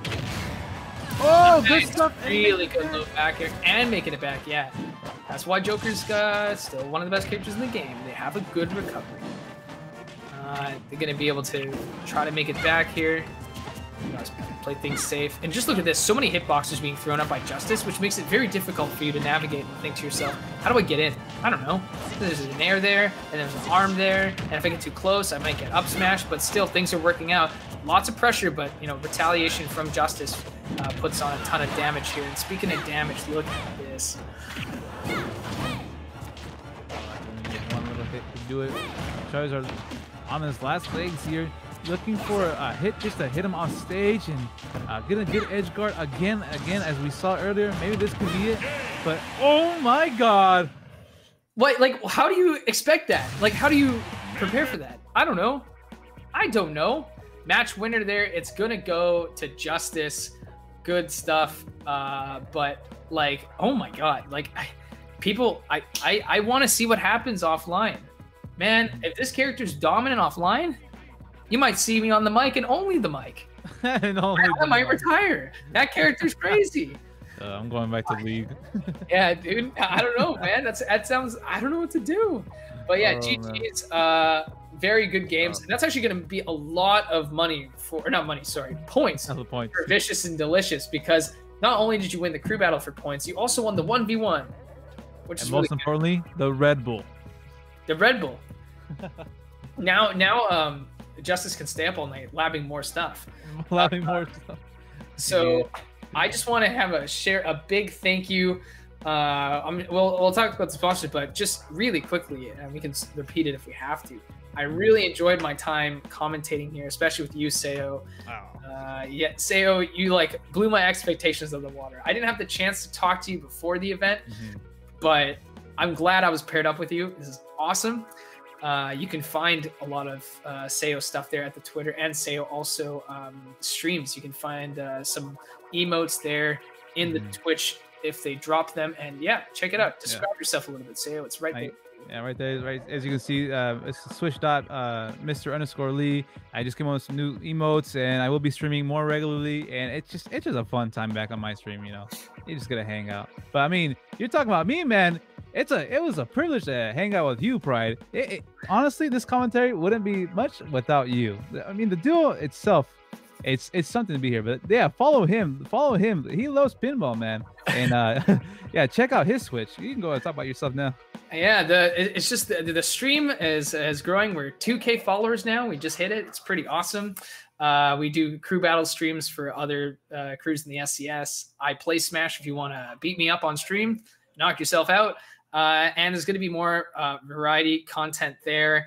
If you enjoyed our casting, we're going to be having more casting from some other talented casters starting on week 3 of the tournament. It's going to have Zizzo Gaming and Hey Guys Look, which I'm so jealous that they get Hey Guys Look. I really want to cast them. But they also get Central City Salt Shakers and the slightly above average Joes. They get to cast them. And the people that are going to cast it are Gamble and Esto. Gamble is a roommate of mine. He's also a very good commentator, very talented. Will also be working with me with Red Bull for the Valorant Red Bull Campus Clutch. So that's going to be excited. So please hit the like. Well, not like. Well, you can hit the like on all their other stuff, but hit follow here on Twitch so you get up to date. Hit the bell if you really want to be up to date. Follow our Twitters and their Twitters if you want to know when things like this go live. And yeah, it's pretty awesome. So thanks so much to Red Bull. Thank you so much to Original Joe's. Thank you so much to Heavy Hitters for putting this on. If there's anything left to say, I'm sure we'll be told.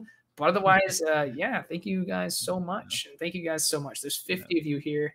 That's a lot of people. Good stuff. It's a privilege to be on here with commentary.